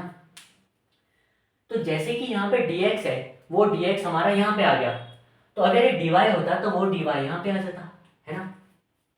इस dx की जगह यहाँ पे dy हो चुका होता। अब अगर ऐसा हो चुका होता तो क्या मैं एक्स स्क्वायर का डिफरेंशिएशन, ओ सॉरी, एक्स स्क्वायर का इंटीग्रेशन dy के हिसाब से कर सकता हूँ ना। मैं एक्स स्क्वायर का डिफरेंशिएशन नहीं, इंटीग्रेशन सिर्फ और सिर्फ dx के हिसाब से ही कर सकता हूँ, dx के रिस्पेक्ट में। अब क्योंकि यहाँ पे एक्स स्क्वायर था तो मुझे यहाँ पे एक ऐसी स्ट्रिप काटनी पड़ी जहाँ पे dx आ जाए, क्योंकि मुझे एक्स स्क्वायर के साथ dx चाहिए था। क्या आप लॉजिक समझ में आया कि मैंने ऐसी ही स्ट्रिप क्यों काटी, ऐसी क्यों नहीं काटी? हाँ है ना? क्या आप लॉजिक समझ में आया? हाँ। तो क्या मैं इसको इंटीग्रेट कर सकता हूँ? बिल्कुल कर सकता हूँ। किसने रोक दिया? तो फाई क्या आएगा? ए नॉट बी एक्स स्क्वायर का इंटीग्रेशन कितना होता है, एक्स क्यूब बटे 3, एक्स क्यूब बटे 3। अच्छा, ये इंटीग्रेशन करना कहाँ से कहाँ तक है? देखो एक्स की वैल्यूज कहाँ से कहाँ तक जा रही है? 0 से a तक जा रही है, एक्स एक्सिस में 0 से a तक।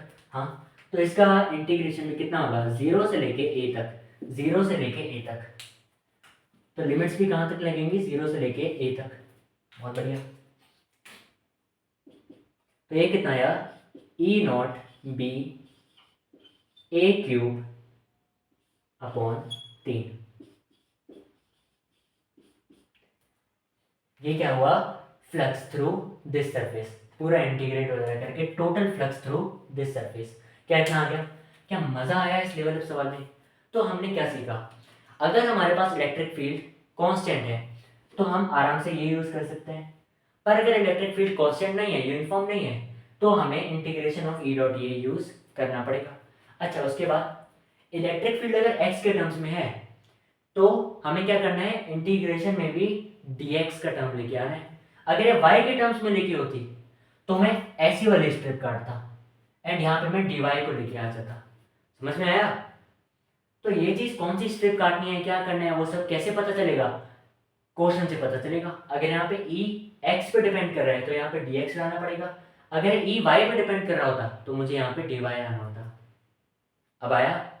एंड यहाँ पे हमने क्या किया? इंटीग्रेशन वगैरह करके ये चीज फ्लक्स निकाल दिया। क्या समझ में आया? हाँ। अच्छा, एक और क्वेश्चन इसी से जुड़ा। अगर ऐसे होता X axis, Y axis and ये होता हमारा सरफेस, ठीक है। अब अगर इलेक्ट्रिक फील्ड लाइन ऐसे होती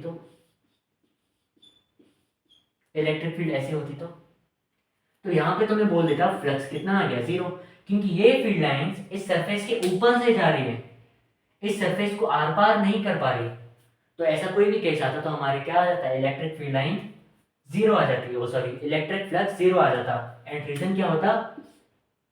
field lines are parallel to surface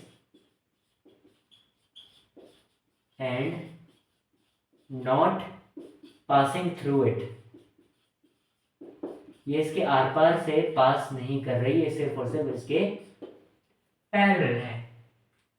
क्या इतना आ गया? मिल गई थोड़ी सी तसल्ली ये सवाल करके। छापो भाई इसको, मिटा दूं इसको, मिटा दूं। Okay okay okay.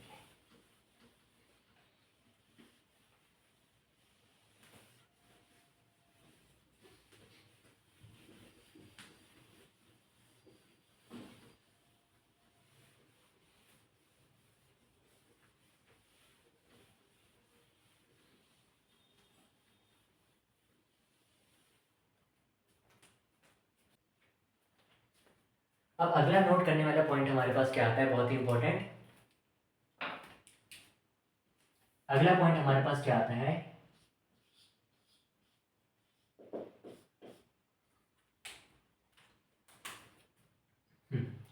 For uniform electric field, मतलब जो इलेक्ट्रिक फील्ड चेंज ना हो रही हो,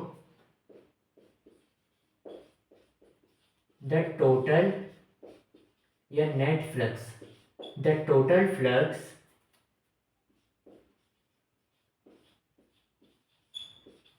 थ्रू अ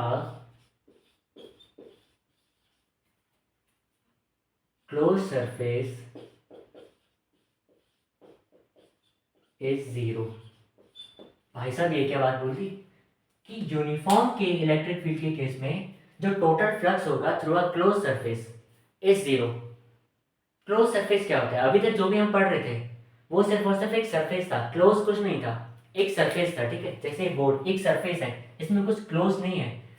क्लोज सरफेस मतलब जैसे एक क्यूब, वो अंदर से क्लोज होता है पूरा, हाँ। जैसे क्यूबॉइड, वो भी क्लोज होता है। जैसे एक स्फीयर हो गया, वो भी क्लोज होता है। तो यूनिफॉर्म इलेक्ट्रिक फील्ड के केस में जो टोटल फ्लक्स होगा किसी क्लोज सरफेस में से, वो क्या होगा, जीरो होगा। बोले ऐसे कैसे जीरो होगा, ऐसे कैसे, मतलब फील्ड लाइंस भले ही पास कर रही है अंदर से, कुछ भी हो रहा हो, बट जो टोटल फ्लक्स होगा वो जीरो होगा। बोले ऐसे कैसे, हमें समझ में नहीं आया। आओ देखते हैं। बट ये सब देखने से पहले मैं क्लोज सरफेस की एक चीज समझाना चाहता हूँ। समझा सकता हूँ, हाँ। मान लो मेरे पास एक, मान लो मेरे पास एक एक एक एक एक क्यूब है। क्यूब है, या पहले स्फीयर से देखते हैं, स्फीयर से। ये है मेरे पास एक स्फीयर। अब अगर मैं इसका एरिया वेक्टर बनाना चाहूँ, अब अगर मैं इस एरिया वेक्टर का, अब अगर मैं इस सरफेस का एरिया वेक्टर बनाना चाहूँ, तो वो क्या होगा। हमें पता है एरिया वेक्टर हमेशा परपेंडिकुलर होता है सरफेस के। तो यहाँ पे क्या होगा, इस पॉइंट पे एरिया वेक्टर इस तरफ होगा, परपेंडिकुलर। इस पॉइंट पे एरिया वेक्टर इस तरफ होगा, परपेंडिकुलर। इस पॉइंट पे इस तरफ होगा, परपेंडिकुलर। इस पॉइंट पे इस तरफ होगा, परपेंडिकुलर। एरिया वेक्टर किसी भी क्लोज सरफेस का एक तो बाहर की तरफ होगा, है ना, बाहर की तरफ है सारे के सारे, एंड उस सरफेस के परपेंडिकुलर होंगे। जैसे इसकी बात करूं तो ऐसे होगा, परपेंडिकुलर।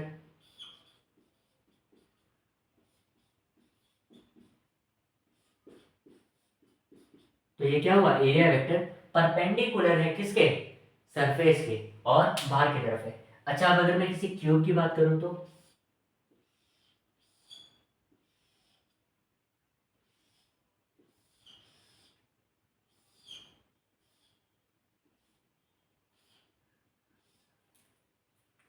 है ना। अब ये है मेरे पास एक क्यूब, ये वाला सरफेस देखना, इसमें एरिया वेक्टर बाहर की तरफ होगा, ऐसे, इस सरफेस के परपेंडिकुलर। इस वाले सरफेस की बात करूं तो बाहर की तरफ होगा, इस सरफेस के परपेंडिकुलर। नीचे वाले सरफेस की बात करूं तो ऐसे होगा, नीचे की तरफ, इसके परपेंडिकुलर। ऊपर वाले की बात करूं तो इसके परपेंडिकुलर होगा, ऐसे, ठीक है। एंड ये सरफेस, एक सरफेस का होगा ऐसे अंदर की तरफ, उधर की तरफ, एक का होगा ऐसे बाहर की तरफ। क्या फील आ रही है, हाँ। मतलब एरिया वेक्टर कुल मिला के एक तो बाहर की तरफ होगा और परपेंडिकुलर होगा सरफेस के, इतना है, हाँ। अभी इस चीज को प्रूव करते हैं कि for uniform electric field the total flux through a close surface is zero. तो कौन सा क्लोज सरफेस लें, एक क्यूब ही ले लेते हैं, इजी रहेगा हमारे लिए, एक क्यूब ही ले लेते हैं।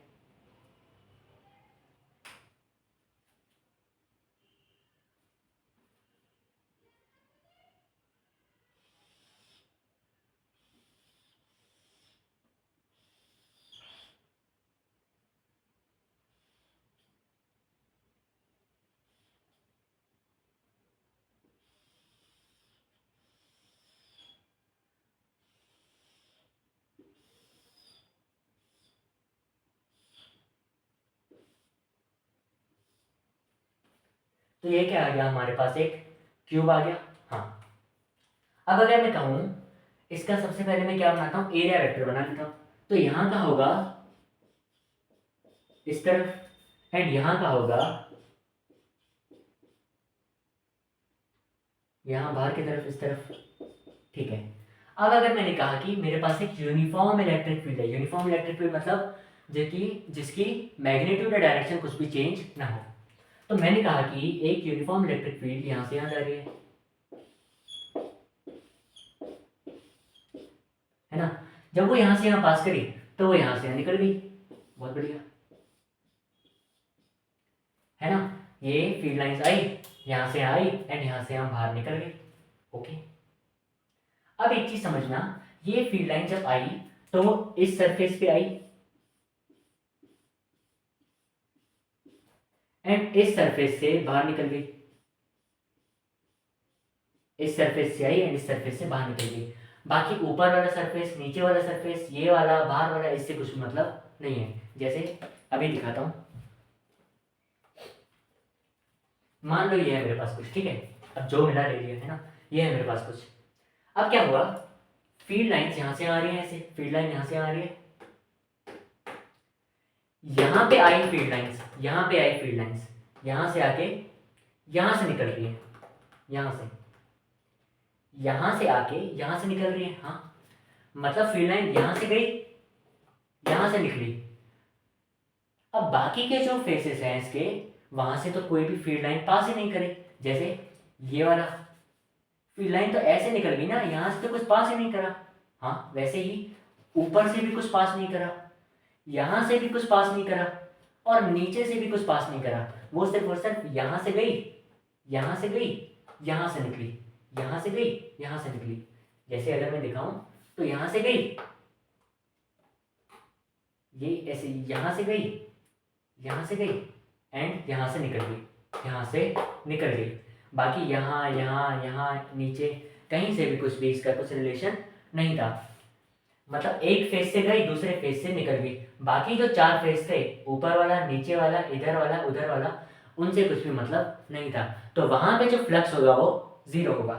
आ गया था? हाँ, ठीक है। अब मतलब जो भी टोटल फ्लक्स आएगा वो एक तो इस फेस की वजह से आएगा एंड इस फेस की वजह से आएगा, क्योंकि फील्ड लाइन इन्हीं दोनों सरफेसेस से पास होके गई। हाँ, तो आओ भाई निकालते हैं। जो फ्लक्स अंदर जा रहे, देखो अंदर कौन सा फ्लक्स जा रहा है, ये वाला। यहाँ से फील्ड लाइंस अंदर जा रही है इस ट्यूब के, एंड ये वाला फ्लक्स आउटसाइड वाला है ना, यहाँ से फील्ड लाइंस बाहर निकल रही हैं। तो मैं इसको दो पार्ट्स में बांट लेता हूँ, ये इनसाइड फ्लक्स एंड ये है हमारा आउटसाइड फ्लक्स, ये आउटवर्ड फ्लक्स है ना। ये अंदर जाने वाला फ्लक्स, ये बाहर निकलने वाला फ्लक्स। तो अगर मैं इनसाइड फ्लक्स पहले अगर निकालूं फाई इन, तो वो कितना होगा, ई ए कॉस, कॉस कितना, कॉस कितना, कॉस कितना।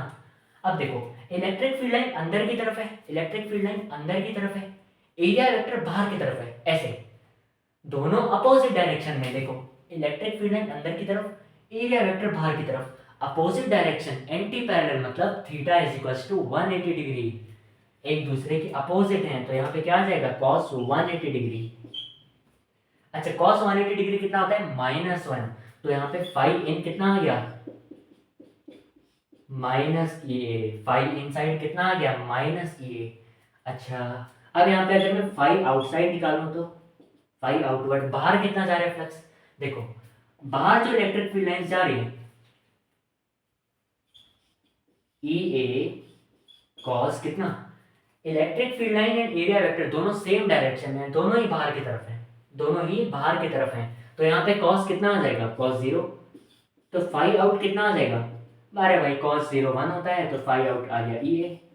हाँ, अच्छा अब अगर मुझे फाई टोटल निकालना है, टोटल फ्लक्स, तो वो क्या होगा, अंदर जाने वाला फ्लक्स प्लस बाहर निकलने वाला फ्लक्स। टोटल फ्लक्स क्या होगा कि जितना फ्लक्स आया अंदर और कितना फ्लक्स बाहर गया, यही तो हुआ।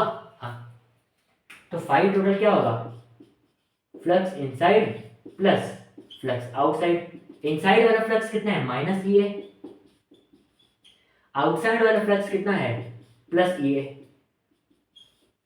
तो फाई टोटल कितना आ गया, कितना आ गया, कितना आ गया, 0 आ गया। किसके लिए, किसके लिए, किसके लिए, किसके लिए, किसके लिए, एक यूनिफॉर्म इलेक्ट्रिक फील्ड के लिए थ्रू अ क्लोज सरफेस। इसको हम ऐसे भी समझ सकते हैं कि जितना फ्लक्स अंदर आया उतना ही फ्लक्स हमने बाहर भेज दिया, हमारे पास कुछ नहीं रहा। इसी वजह से जो टोटल फ्लक्स है वो 0 हो गया। कितना आ गया। बट ये चीज कब होगी, जब कोई क्लोज सरफेस हो और जब हमारी इलेक्ट्रिक फील्ड कांस्टेंट हो, यूनिफॉर्म हो। अगर ये कांस्टेंट नहीं रही तो फ्लक्स 0 नहीं होगा। आ गया था, ठीक है भाई। छापो इसको भाई, छापो छापो छापो, जल्दी से छापो।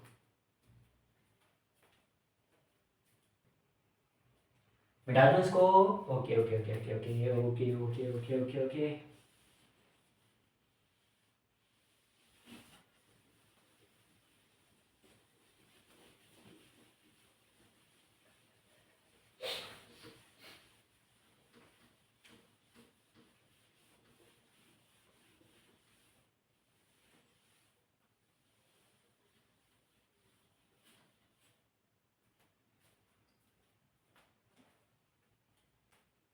अच्छा, अगर इसी सवाल में इलेक्ट्रिक फील्ड हमारी कांस्टेंट ना हो, अभी तो कांस्टेंट थी ना, तो हमने देख लिया कि जो टोटल फ्लक्स होगा वो जीरो होगा।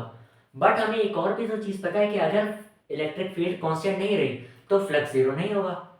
तो अब इस चीज़ को देखते हैं, एक क्वेश्चन करके देखते हैं कि अगर इलेक्ट्रिक फील्ड कांस्टेंट नहीं रही तो कैसे फ्लक्स जीरो नहीं होगा। एंड इसी ही कंसेप्ट के ऊपर, इसी सेम कंसेप्ट के ऊपर जेई में एक बार सवाल भी पूछा हुआ है, शायद जेई में 2024 में मैं सवाल भी लाया हूँ, वो भी हम यहाँ पे करेंगे।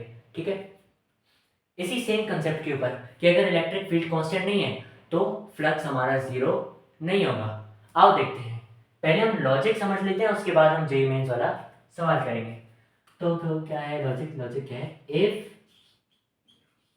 Electric field is not uniform, अब क्या होगा? कहाँ बनाऊँ, कहाँ बनाऊँ, कहाँ बनाऊँ? ये बना दूँ? Okay okay okay.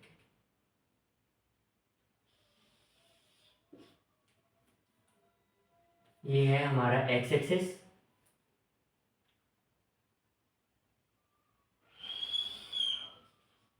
ये है हमारा वाई एक्सिस, और क्या पूछा हुआ है? एंड ये है हमारा एक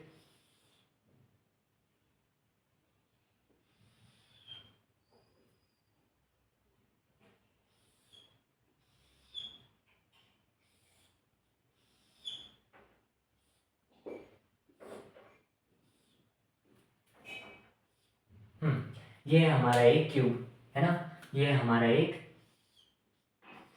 क्यूब। ठीक है, इतना आ गया, एकदम 3D फील आ रही है। हाँ, ये वाला जो पॉइंट है, ये वाला जो पॉइंट है, देखना ये वाला सरफेस क्या है, ऐसे होगा असली में? अरे तो 3D में बनाया हुआ है ना, असली में तो ये चीज़ ऐसे बाहर होगी ना, बाहर की तरफ, ये इसलिए हमने टेढ़ी बनाई हुई है। तो इसको ये मत समझना कि ये वाला जो फेस है वो -x में है ना, ये वाला ऐसे है सीधा। बट क्योंकि हम ऐसे बोर्ड पे 3D बना नहीं सकते तो इसको हमने ऐसे टेढ़ा दिखाया हुआ है। तो ये वाला जो पॉइंट है वो है 0,0 पे। हाँ, ये वाला कहाँ है? ये वाला कहाँ है, कहाँ है, कहाँ है, कहाँ है? ये L, 0,0। तो कहने का मतलब क्या है कि ये जो क्यूबॉइड है, ये जो क्यूबॉइड है, इसको एक क्यूबॉइड मान लेते हैं और मजा आएगा क्वेश्चन में। ये क्या है? एक क्यूबॉइड है जिसकी लेंथ है L, ब्रेड्थ है B एंड हाइट है H। ये है इसकी हाइट, ये है इसकी हाइट, मतलब वाई एक्सिस में कितना ऊपर जा रहा है, ये है इसकी हाइट। ये ओहो नहीं लिखा हुआ भाई साहब, कुछ लोग बोलेंगे ओहो लिखा हुआ है, नहीं भाई, ये कोऑर्डिनेट्स लिखे हुए हैं 0,h,0, है ना। एंड ये इसकी ये विड्थ कितनी है, इसकी ब्रेड्थ कितनी है B। तो ये क्या होगा, है ना। अगर इतना समझ में नहीं आ रहा कोऑर्डिनेट्स भी, तो कोऑर्डिनेट्स को ठीक है यार, इग्नोर मार दो, इग्नोर मार दो। इतना याद रखो कि एक क्यूबॉइड है जिसकी लेंथ है L, ब्रेड्थ है B एंड हाइट है H। ठीक है, कोऑर्डिनेट्स को इग्नोर मार दो, कोई बात नहीं। जिसको समझ में आ रहा है अच्छी बात है, नहीं आ रहा तो कोई बात नहीं, कोई बात नहीं। ओके, है ना। अब क्या बोला हुआ है कि हमारे पास यहाँ पे एक इलेक्ट्रिक फील्ड है, बहुत बढ़िया। If electric field is equal to E not X I cap, then find electric flux through this cuboid. ठीक है, through this cuboid.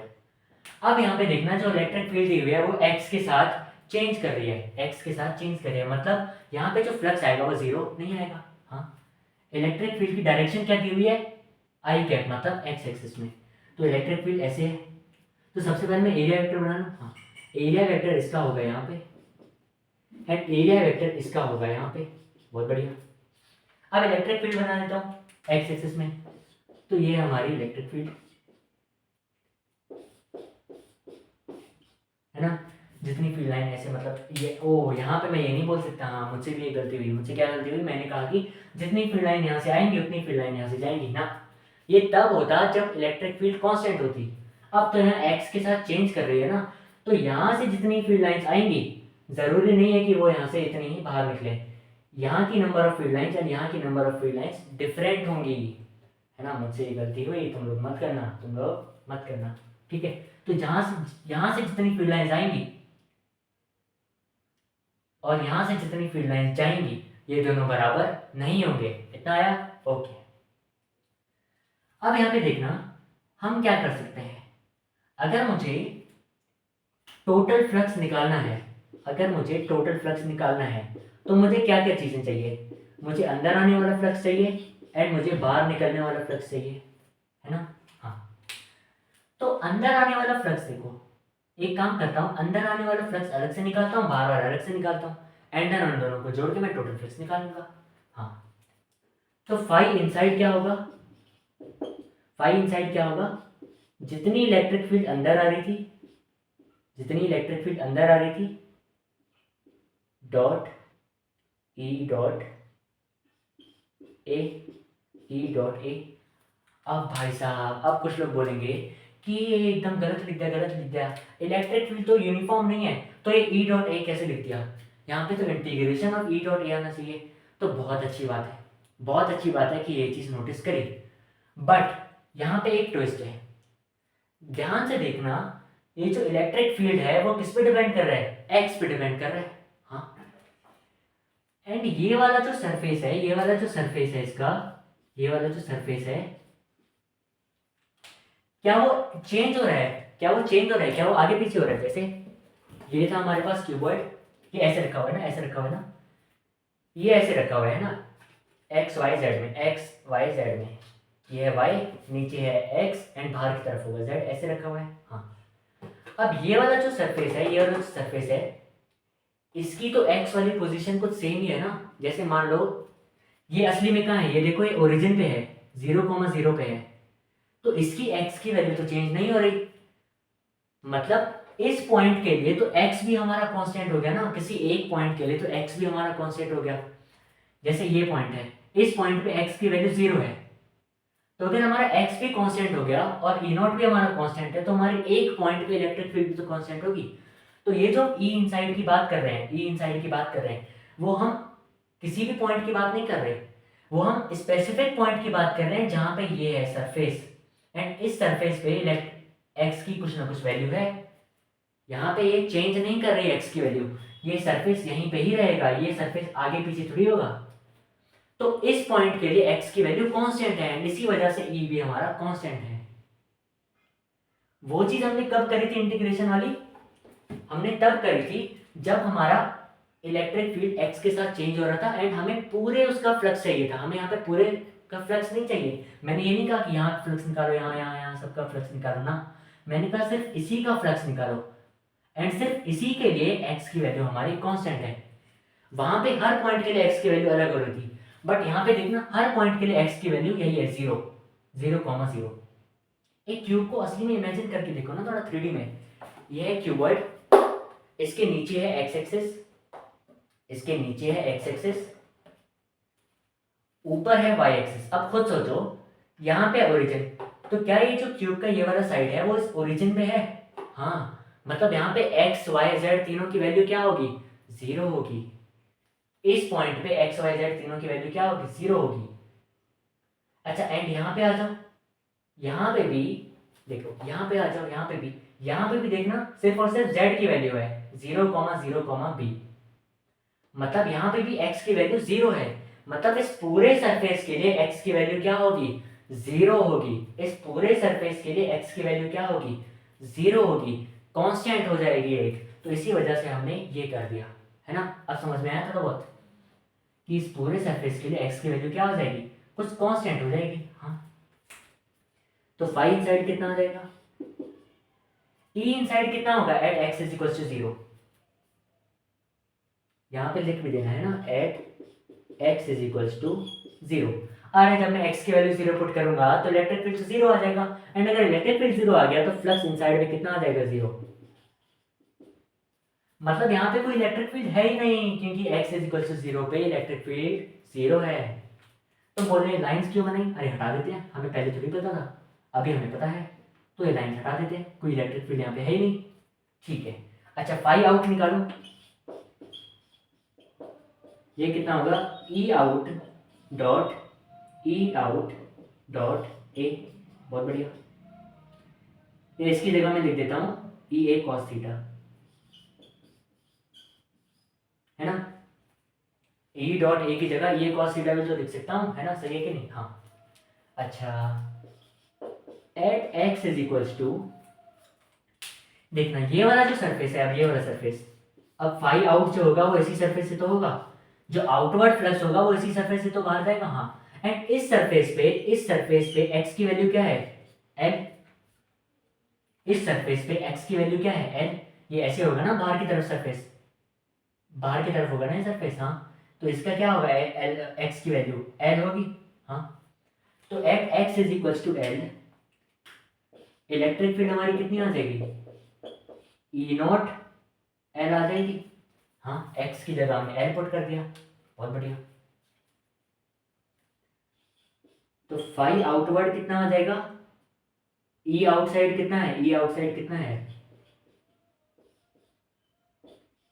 E not L, and area कितना होगा, एरिया कितना होगा, एरिया कितना होगा, अरे यार ये पूरा एरिया कितना होगा, देखो इसकी लेंथ है, ये क्या है, ये एक रेक्टेंगल है। हाँ, ये एक रेक्टेंगल है, ये एक रेक्टेंगल है कि नहीं, अरे हाँ है ना, क्या ये एक रेक्टेंगल है,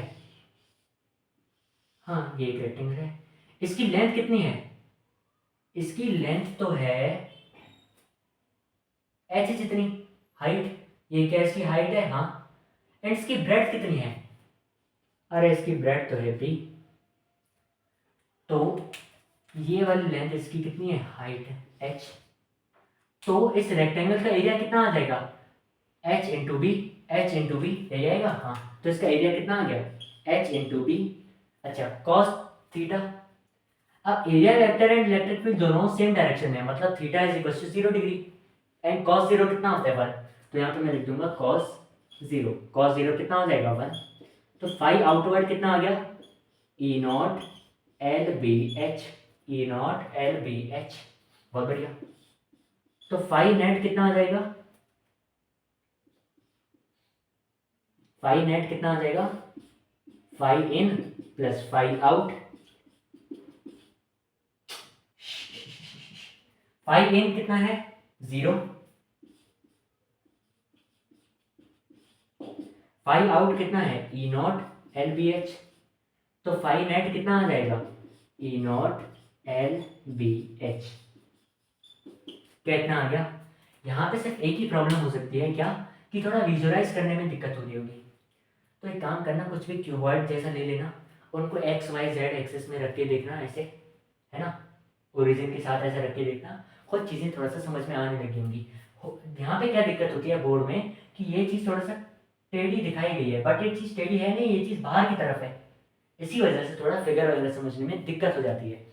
बाकी जितना हुआ इससे भी हमने समझने की कोशिश करी कि ये ओरिजिन के साथ है, एंड इस पॉइंट पे देखना, ये एक्स एक्सिस है ना, आगे जितना जाएगा वो एक्स एक्सिस जाएगा, इस पॉइंट पे तो एक्स कांस्टेंट है।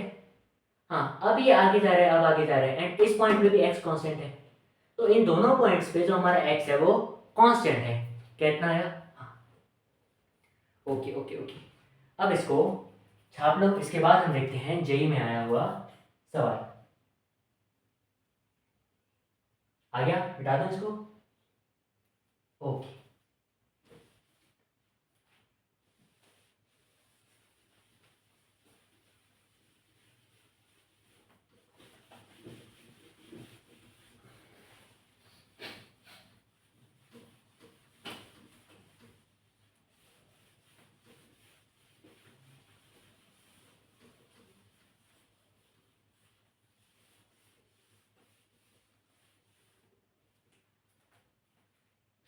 अब क्या पूछा हमसे जेई मेंस 2024 में, क्या पूछा कि ये हमारे पास एक क्यूब है जिसका साइड कितना है 2 meter, then the total flux through the cube is, and electric field हमें कितनी दी हुई है 2xi cap newton per coulomb. देखना अभी भी इलेक्ट्रिक फील्ड कांस्टेंट नहीं है, यूनिफॉर्म नहीं है, वो x के ऊपर डिपेंड कर रही है। हाँ, एंड क्या दिया हुआ है कि इस क्यूब की जो साइड है, इस क्यूब की जो साइड है वो कितनी है 2 मीटर, मतलब ये जो पूरी लेंथ है, ये जो पूरी साइड है इसकी वो कितनी है 2 मीटर, एंड यहाँ से ये ओरिजिन है, ये ओरिजिन है, यहां से भी यहां तक का पूरा डिस्टेंस कितना दिया हुआ है इन्होंने, 2 मीटर। बहुत बढ़िया। ये है 2 मीटर, ये भी है 2 मीटर, तो यहाँ तक क्या हो जाएगा, 4 मीटर। बहुत बढ़िया। अच्छा, अब क्या बोला हुआ है कि टोटल फ्लक्स निकालो।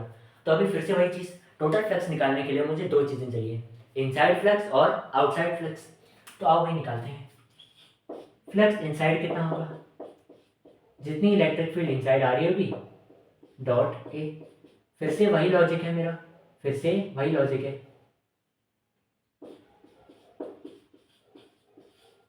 कि मैंने यहाँ पे ऐसा फॉर्मूला क्यों लिखा है।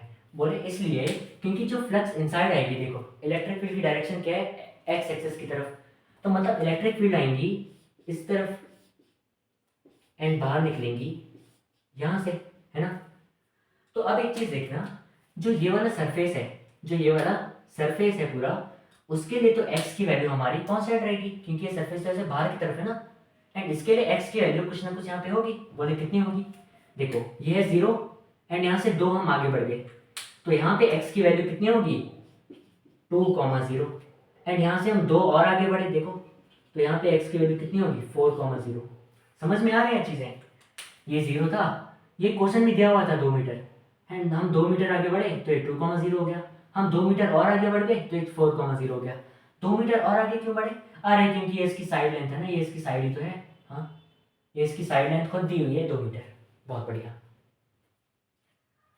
अब एरिया वेक्टर बनाना था, एरिया वेक्टर हमेशा कहाँ बनाएंगे, बाहर की तरफ, तो एरिया वेक्टर इसका आ जाएगा यहाँ पे एंड एरिया वेक्टर इसका आ जाएगा यहाँ पे।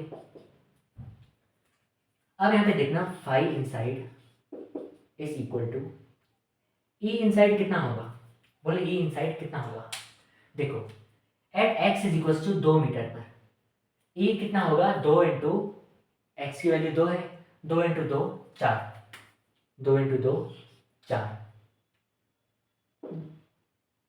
डॉट ए कितना आएगा, एरिया कितना होगा, देखो ये एरिया कितना होगा, कितना होगा कितना होगा कितना होगा कितना होगा कितना होगा, साइड लेंथ दी हुई है 2 मीटर, मतलब ये सारे के सारे जो भी डायमेंशन होंगे इसके 2 मीटर ही होंगे। हाँ, तो ये भी 2 मीटर, ये भी 2 मीटर, तो इसका एरिया कितना आ जाएगा 2 इंटू 2 4, ये भी आ जाएगा 4। बहुत बढ़िया। अरे यार 4 क्यों आया, खुद सोचो। ये है एक क्यूब, है ना, एंड क्यूब में से अगर मैं एक साइड निकालूंगा ये वाली, तो वो क्या होगी, एक स्क्वायर होगी, 6 स्क्वायर से तो एक क्यूब बनता है। हाँ, एंड एक स्क्वायर की भी साइड कितनी होगी 2 मीटर।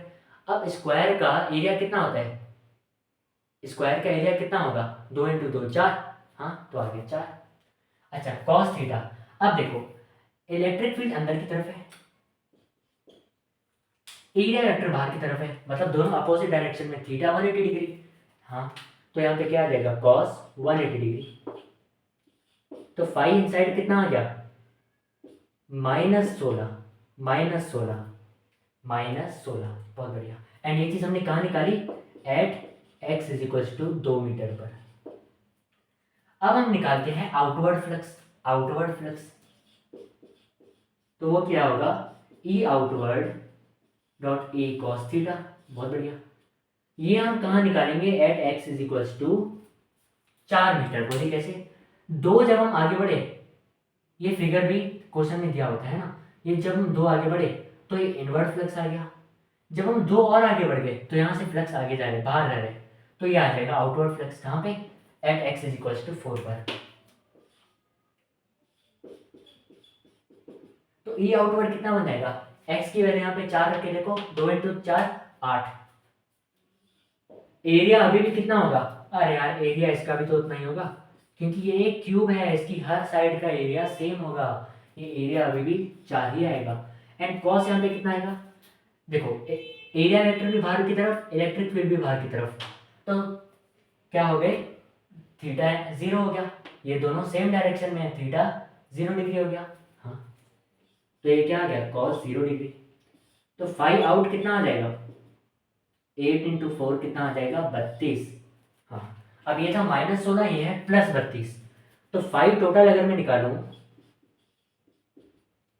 वो क्या हो जाएगा 5 इनसाइड प्लस 5 आउटसाइड। 5 इनसाइड कितना है -16, 5 आउटसाइड कितना है +32, तो 5 टोटल कितना हो जाएगा, कितना हो जाएगा, कितना हो जाएगा +16 Nm² पर कूलम। क्या फील आ गई? क्या फील आ गई? क्या जेई मेंस का सवाल आराम से हो गया? क्या जेई मेंस का सवाल आराम से हो गया है ना? हो गया। हाँ, हमने क्या किया, एक साइड जहाँ पे फ्लक्स अंदर जा रहा था वहाँ पे हमने एक्स की वैल्यू निकाली, मतलब दी हुई थी, उस एक्स की वैल्यू से हमने इनवर्ड फ्लक्स निकाल दिया। ठीक है, फिर जहाँ से फ्लक्स बाहर जा रहा था हमने वहाँ की एक्स की वैल्यू देखी, फिर उसकी हेल्प से हमने आउटवर्ड फ्लक्स निकाला, और फिर इन दोनों को प्लस करके हमने क्या निकाल दिया, टोटल फ्लक्स। इतना आया? हाँ, बहुत बढ़िया, छापो इसको। अब एक छोटे से 2-4 सवाल हैं, उसके बाद लेक्चर खत्म। अब हमारे पास कुछ बहुत ही इजी से एंड अच्छे से सवाल आते हैं। क्या हमारे पास जैसे ही क्वेश्चन आया, फाइंड फ्लक्स थ्रू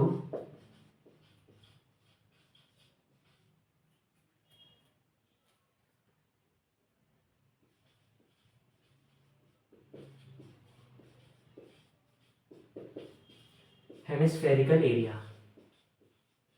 बोलो इसका मतलब, अरे हेमिस्फेयर याद नहीं होता? हाँ, तो स्फेयर को हम आधा काट देंगे तो क्या बनेगा, हेमिस्फेयर। अभी उसी हेमिस्फेयर को हमने कुछ ऐसे रख दिया, रख सकते हैं ऐसे? हाँ, ऐसे रख सकते हैं ना? अरे है ना? हाँ, तो ये क्या है, हमारा एक हेमिस्फेयर है।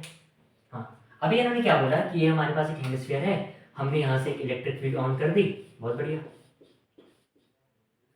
Then find flux through hemispherical area, मतलब इस एरिया से पास करता हुआ फ्लक्स। अब तुम लोग बोलोगे कि भाई निकालो, दिक्कत क्या है?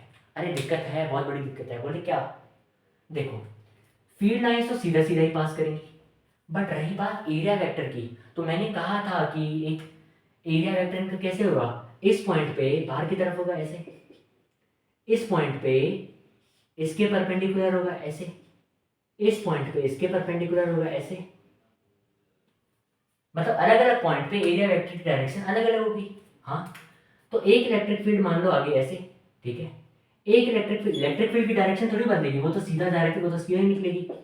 ये आ गया ऐसे, ये आ गया ऐसे, तो यहाँ पे एंगल कुछ और है, यहाँ पे एंगल कुछ और है θ1, यहाँ पे एंगल कुछ और है θ2, तो ऐसे करते करते तो बहुत कंफ्यूजन हो गई।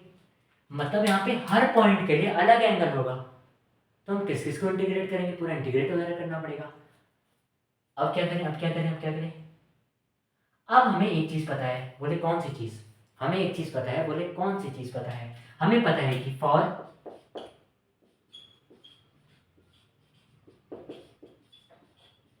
Uniform electric field, for uniform electric field phi total is equal to 0। हाँ, phi total is equal to 0। इसका मतलब क्या है, phi inside plus phi outside is equal to 0, क्योंकि यही तो होता है टोटल फ्लक्स। हाँ, इसका मतलब phi inside is equal to minus phi outside, है ना? इतना आया, इतना आया। हाँ, या तो इसको हम एक और चीज लिख सकते हैं, ये टोटल फ्लक्स 0 क्यों आता है, क्योंकि जितना फ्लक्स अंदर आता है उतना ही फ्लक्स बाहर जाता है। अरे हाँ, तो क्या हम ये चीज यहाँ से ऐसे सॉल्व कर सकते हैं कि जितना फ्लक्स अंदर आया उतना ही फ्लक्स बाहर गया? सोचो, इसी एक लाइन से बहुत सारे सवाल सॉल्व हो सकते हैं। सोचो, क्या इस चीज को करके दिखाऊं, क्या इस चीज को करके दिखाऊं? हाँ, बोलो आप। देखो, ये है मेरे पास, ये है मेरे पास एक हेमिस्फीयर, अरे मान सकते हो ना? हाँ, थोड़ा सा हेमिस्फीयर है मेरे पास, हाँ ऐसे रखा हुआ है। अब क्या बोला हुआ है कि यहाँ से हमने इलेक्ट्रिक फील्ड फेंक दी, यहाँ से हमने इलेक्ट्रिक फील्ड फेंकी और वो यहाँ से बाहर निकल गई। देन फाइंड फ्लक्स थ्रू पूरा ये वाला सरफेस, पूरा ये वाला सरफेस। अब मैं इस सरफेस से कैसे निकालूं फ्लक्स, मुझे नहीं पता, बट मैं एक चीज देख सकता हूँ कि जितना फ्लक्स इसके अंदर जाएगा, एक चीज मैं भले ही पूरा 100% क्लैरिटी के साथ कह सकता हूँ कि जितना फ्लक्स अंदर जाएगा उतना ही फ्लक्स बाहर निकलेगा। क्यों? क्योंकि इलेक्ट्रिक फील्ड हमारे पास यूनिफॉर्म है ना? तो जितना फ्लक्स अंदर आया उतना ही फ्लक्स बाहर निकलेगा। हाँ, तो क्या मैं एक चीज कह सकता हूँ कि जितना फ्लक्स यहाँ से अंदर आएगा उतना ही फ्लक्स पूरा पीछे से बाहर आएगा। हाँ, तो अगर मैं इसके एंट्री पर जितना इसका रेडियस है, जितना इसका रेडियस है इसके एंट्री पर, इसके रेडियस जितना ही कोई डिस्क लगा दूं, तो सर्कुलर डिस्क, अभी ये हेमिस्फीयर था, अभी बाहर से ये क्या बन गया, ये एक सर्कल बन गया। तो जितना फ्लक्स इस सर्कुलर डिस्क से पास करेगा उतना ही फ्लक्स यहाँ से निकलेगा। हाँ, तो अब यहाँ का फ्लक्स निकालना तो मुश्किल है क्योंकि यहाँ पे अलग अलग एंगल बन रहे हैं। बट क्या एक डिस्क के थ्रू फ्लक्स निकालना आसान है? क्या मैंने इसके क्वेश्चन भी कराए थे? हाँ। तो अगर मैं बोलूँ कि ये एक डिस्क के थ्रू कितना फ्लक्स आएगा, जितना इस डिस्क के थ्रू फ्लक्स आएगा उतना ही यहाँ के थ्रू भी फ्लक्स आएगा। हाँ, तो अगर मैं इसका फ्लक्स निकाल दूँ, इसका फ्लक्स भी अपने आप निकल आएगा। आओ भाई देखते हैं। तो हम क्या करें,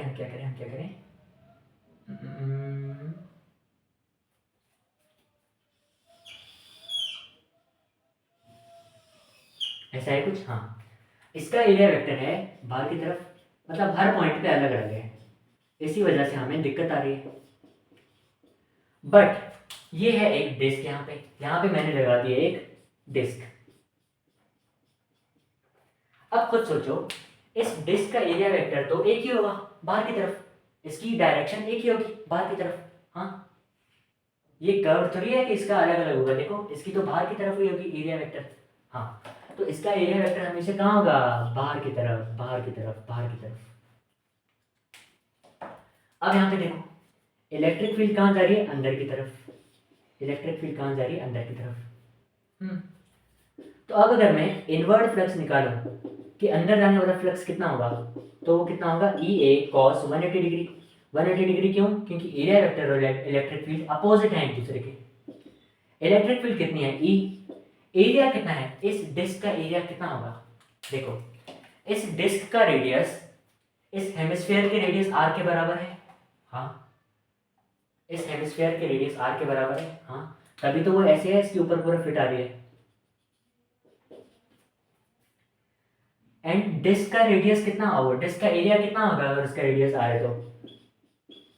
पाई आर स्क्वायर, क्योंकि एक डिस्क कुल मिला के क्या होती है? एक सर्कल ही तो होती है ना? एक सर्कल ही तो है। तो ये क्या आ गया? पाई आर स्क्वायर। एंड कॉस 180 की वजह से यहाँ जाएगा माइनस।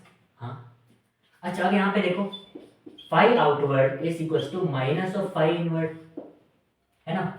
तो फाई आउटवर्ड कितना हो जाएगा? माइनस ऑफ फाई इनवर्ड, मतलब negative of minus E pi are square. Minus minus cut गया, तो फाई आउटवर्ड कितना आ गया? E pi are square. मतलब इस पूरे हेमिस्फेरिकल सरफेस से, इस पूरे हेमिस्फीयर से बाहर निकलने वाला फ्लक्स कितना है? इतना है। और ये हमने कैसे निकाला? इतना इंटीग्रेट करके नहीं निकाला, हमने सिर्फ एक डिस्क के फ्लक्स से निकाल दिया।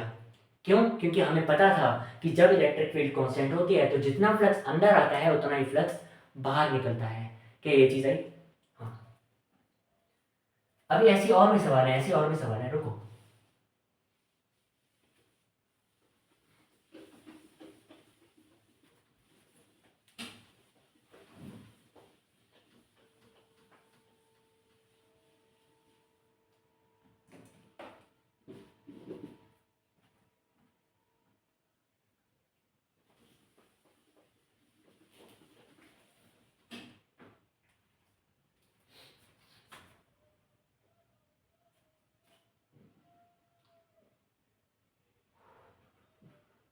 फाइंड फ्लक्स थ्रू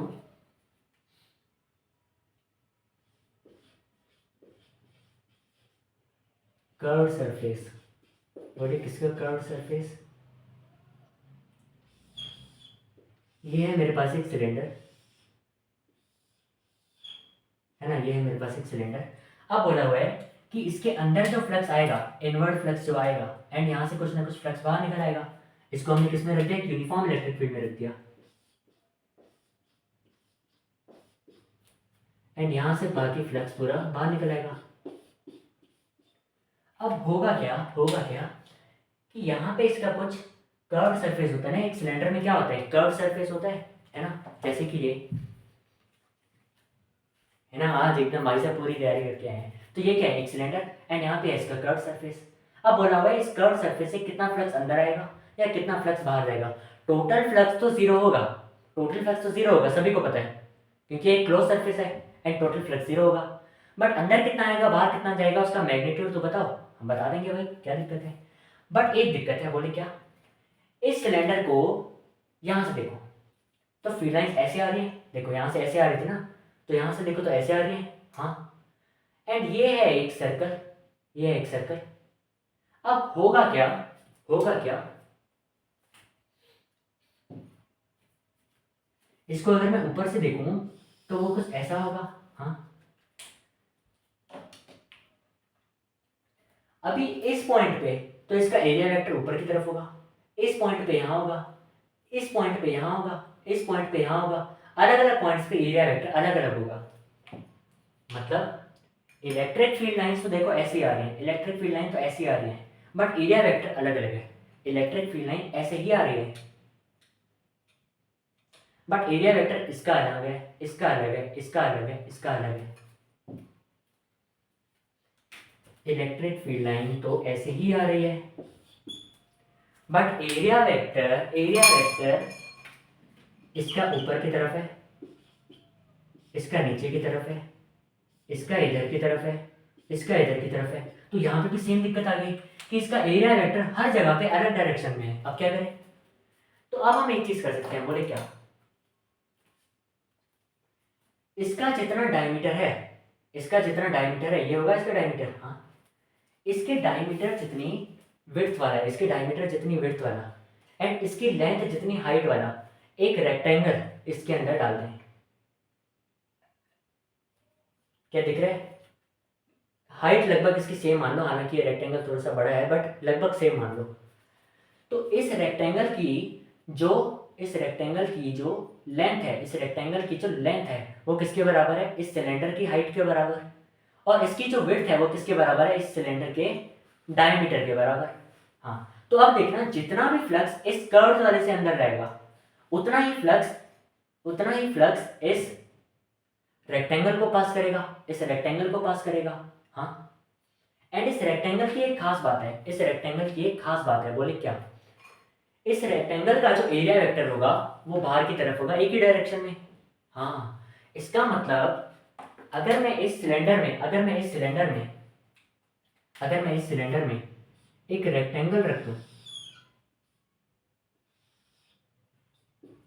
जिसकी लेंथ कितनी होगी, जिसकी लेंथ होगी इसकी हाइट के बराबर एंड जिसकी विड्थ होगी इसके डायमीटर के बराबर। डायमीटर क्या होता है? 2 गुना ऑफ रेडियस, 2r, है ना। डायमीटर क्या होता है? 2 टाइम्स ऑफ रेडियस।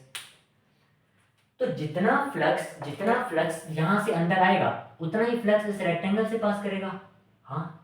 और उतना ही फ्लक्स यहां से बाहर निकल आएगा, हाँ। बहुत बढ़िया।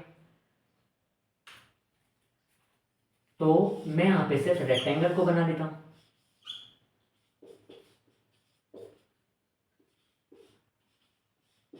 है ना। तो यहां से हमारी electric field lines I and यहां से वो बाहर निकल गई इस रेक्टेंगल को पास करते हुए। एंड रेक्टेंगल का जो एरिया वेक्टर था वो भी ऐसे ही था बाहर की तरफ, एंड इलेक्ट्रिक फील्ड भी ऐसी थी बाहर की तरफ, हाँ। इसका मतलब यहां से जो फाई आउटवर्ड जाएगा, बाहर की तरफ जो फील्ड लाइंस निकलेंगी तो वो क्या होगा? ई ए cos 0, जो आउटवर्ड वाली फील्ड लाइंस निकलेंगी तो वो कितनी होगी? ये cos 0, हाँ। ई कितना है? अरे इलेक्ट्रिक फील्ड तो ई के बराबर ही है। एरिया कितना होगा? इस रेक्टेंगल का एरिया कितना होगा? लेंथ इंटू ब्रेड्थ, लेंथ कितनी है? हाइट, ब्रेड्थ कितनी है? 2r। cos 0 कितना होता है? 1। तो ये कितना आ गया? 2ERH, 2ERH। मतलब जितना फ्लक्स बाहर निकलेगा वो कितना है? 2ERH। अच्छा, फ्लक्स इनसाइड कितना होगा? ये negative times of phi out होता है तो ये कितना देगा? -2ERH। अच्छा, ये तो हमने क्या निकाला? फ्लक्स निकाला रेक्टेंगल वाला। क्या कर्व सरफेस में भी उतना ही फ्लक्स पास करेगा? हाँ, उतना ही फ्लक्स पास करेगा। क्यों? क्योंकि जितना फ्लक्स कर्व सरफेस से पास करेगा उतना ही फ्लक्स तो इस रेक्टेंगल को भी तो पास करके अंदर जाएगा। देखो, जितना फ्लक्स इस कर्व सरफेस को पास करा उतना ही ये इस रेक्टेंगल को भी तो पास करेगा, है ना। इस रेक्टेंगल को भी तो पास करेगा, हाँ। तो अगर कर्व सरफेस का पूछा है तो इतना आएगा। अगर टोटल फ्लक्स पूछा है पूरे सिलेंडर का तो 0 आ जाएगा, क्योंकि टोटल फ्लक्स जब इलेक्ट्रिक फील्ड कांस्टेंट हो तो वो 0 आता है। क्या इतना आया? क्या इतना आया? थोड़ा विजुअलाइज करने में थोड़ा दिक्कत है, बट जितना हो सकता था विजुअलाइज करा लिया। अच्छा अच्छा अच्छा, एक और।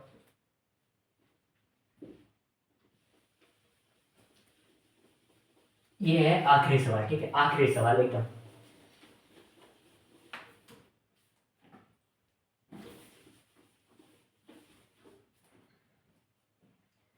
मान लो मेरे पास एक कोन है,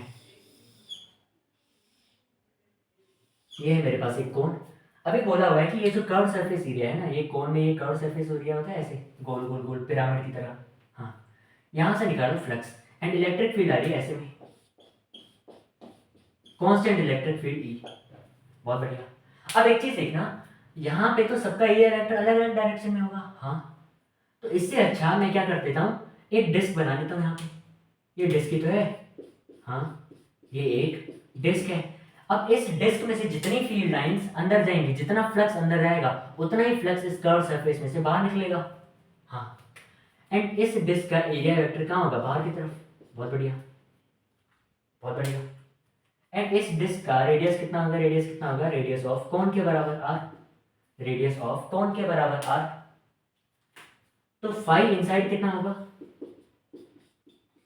ई ए कॉस 180 डिग्री। अभी तक तो समझ में आ गया होगा 180 डिग्री क्यों लिखा है। तो ई तो हमारा ई है। एरिया ऑफ डिस्क कितना आ जाएगा? पाई आर स्क्वायर। एंड कॉस 180 की वजह से -1। तो फाई इनसाइड कितना आ गया? Minus E pi are square. And वैसे ही फाई आउटसाइड कितना आ जाएगा? Plus of E pi are square. क्यों? क्योंकि टोटल फ्लक्स 0 होता है। तो फाई आउटसाइड कितना आ जाएगा? Plus of E pi are square. And यही फाई आउटसाइड हमें चाहिए, जो कि फ्लक्स इस कर्व सरफेस से बाहर निकल रहे हैं। स्टार्टिंग में थोड़ा दिक्कत आती है, सभी को आती है ये चीज़ें समझने में, बट इसको 2-3 बार पढ़ोगे, खुद थोड़ा सा विजुअलाइज करने की कोशिश करोगे तो अच्छे से समझ में आ जाएगा। ठीक है, दूसरा क्या है? दूसरा भी एक कोण ही है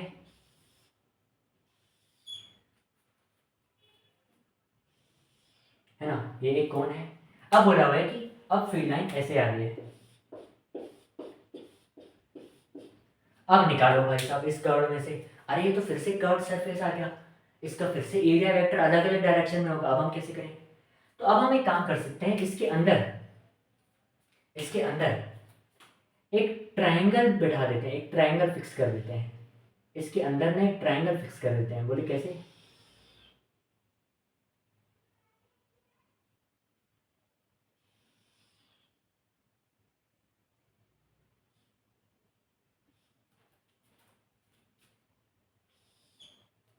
हाँ, थोड़ा सा दिख रहा है।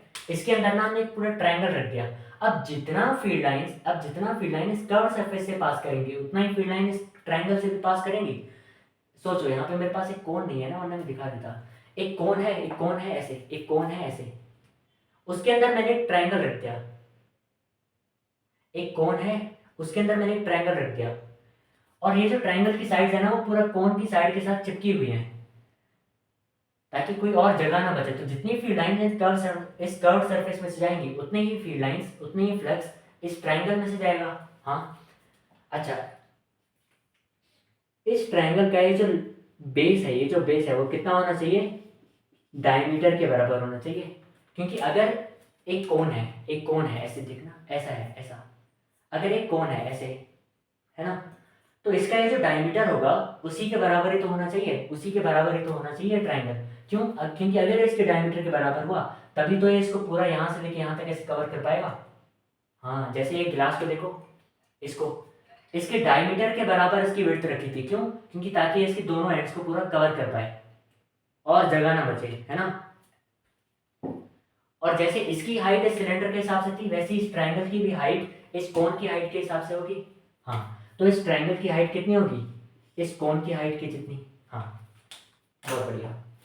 तो अब यहाँ से जितना फ्लक्स जाएगा बाहर, वो कितना होगा? E A cos 0।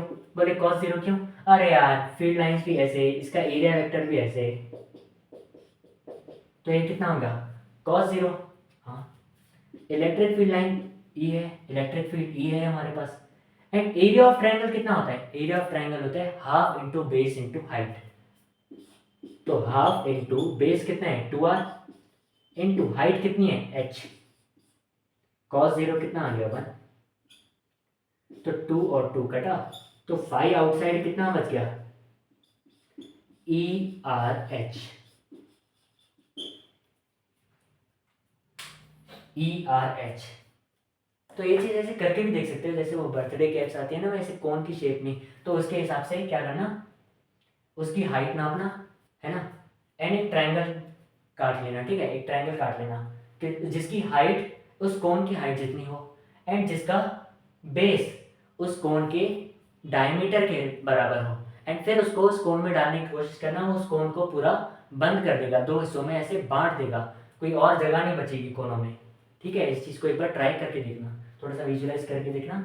अभी ये था नहीं, वरना मैं भी इसको विजुलाइज करा देता है यहाँ पे, ठीक है। तो यहीं पे करते हैं इस लेक्चर को समाप्त। आया हो सबको समझ में आ गया होगा। थोड़ा सा ये विजुलाइज कराने वाले क्वेश्चन है, इनको समझने में टाइम लगेगा, एक और बार इस चीज़ को देखो, थोड़ा सा खुद विजुलाइज करो, धीरे धीरे ये चीज़ें आ जाएंगी। तो यहीं पे करते हैं इस लेक्चर को समाप्त। आया हो सबको समझ में आ गया होगा। इसके नोट्स बनाओ, रिवाइज करो, ये चैप्टर खत्म होने वाला है ना, लास्ट टॉपिक बचा है गॉस लॉ, ठीक है। तो बधाई हो, ये चैप्टर खत्म होने वाला है। तब तक के लिए पढ़ाई करते रहिए। All the very best. जय हिंद।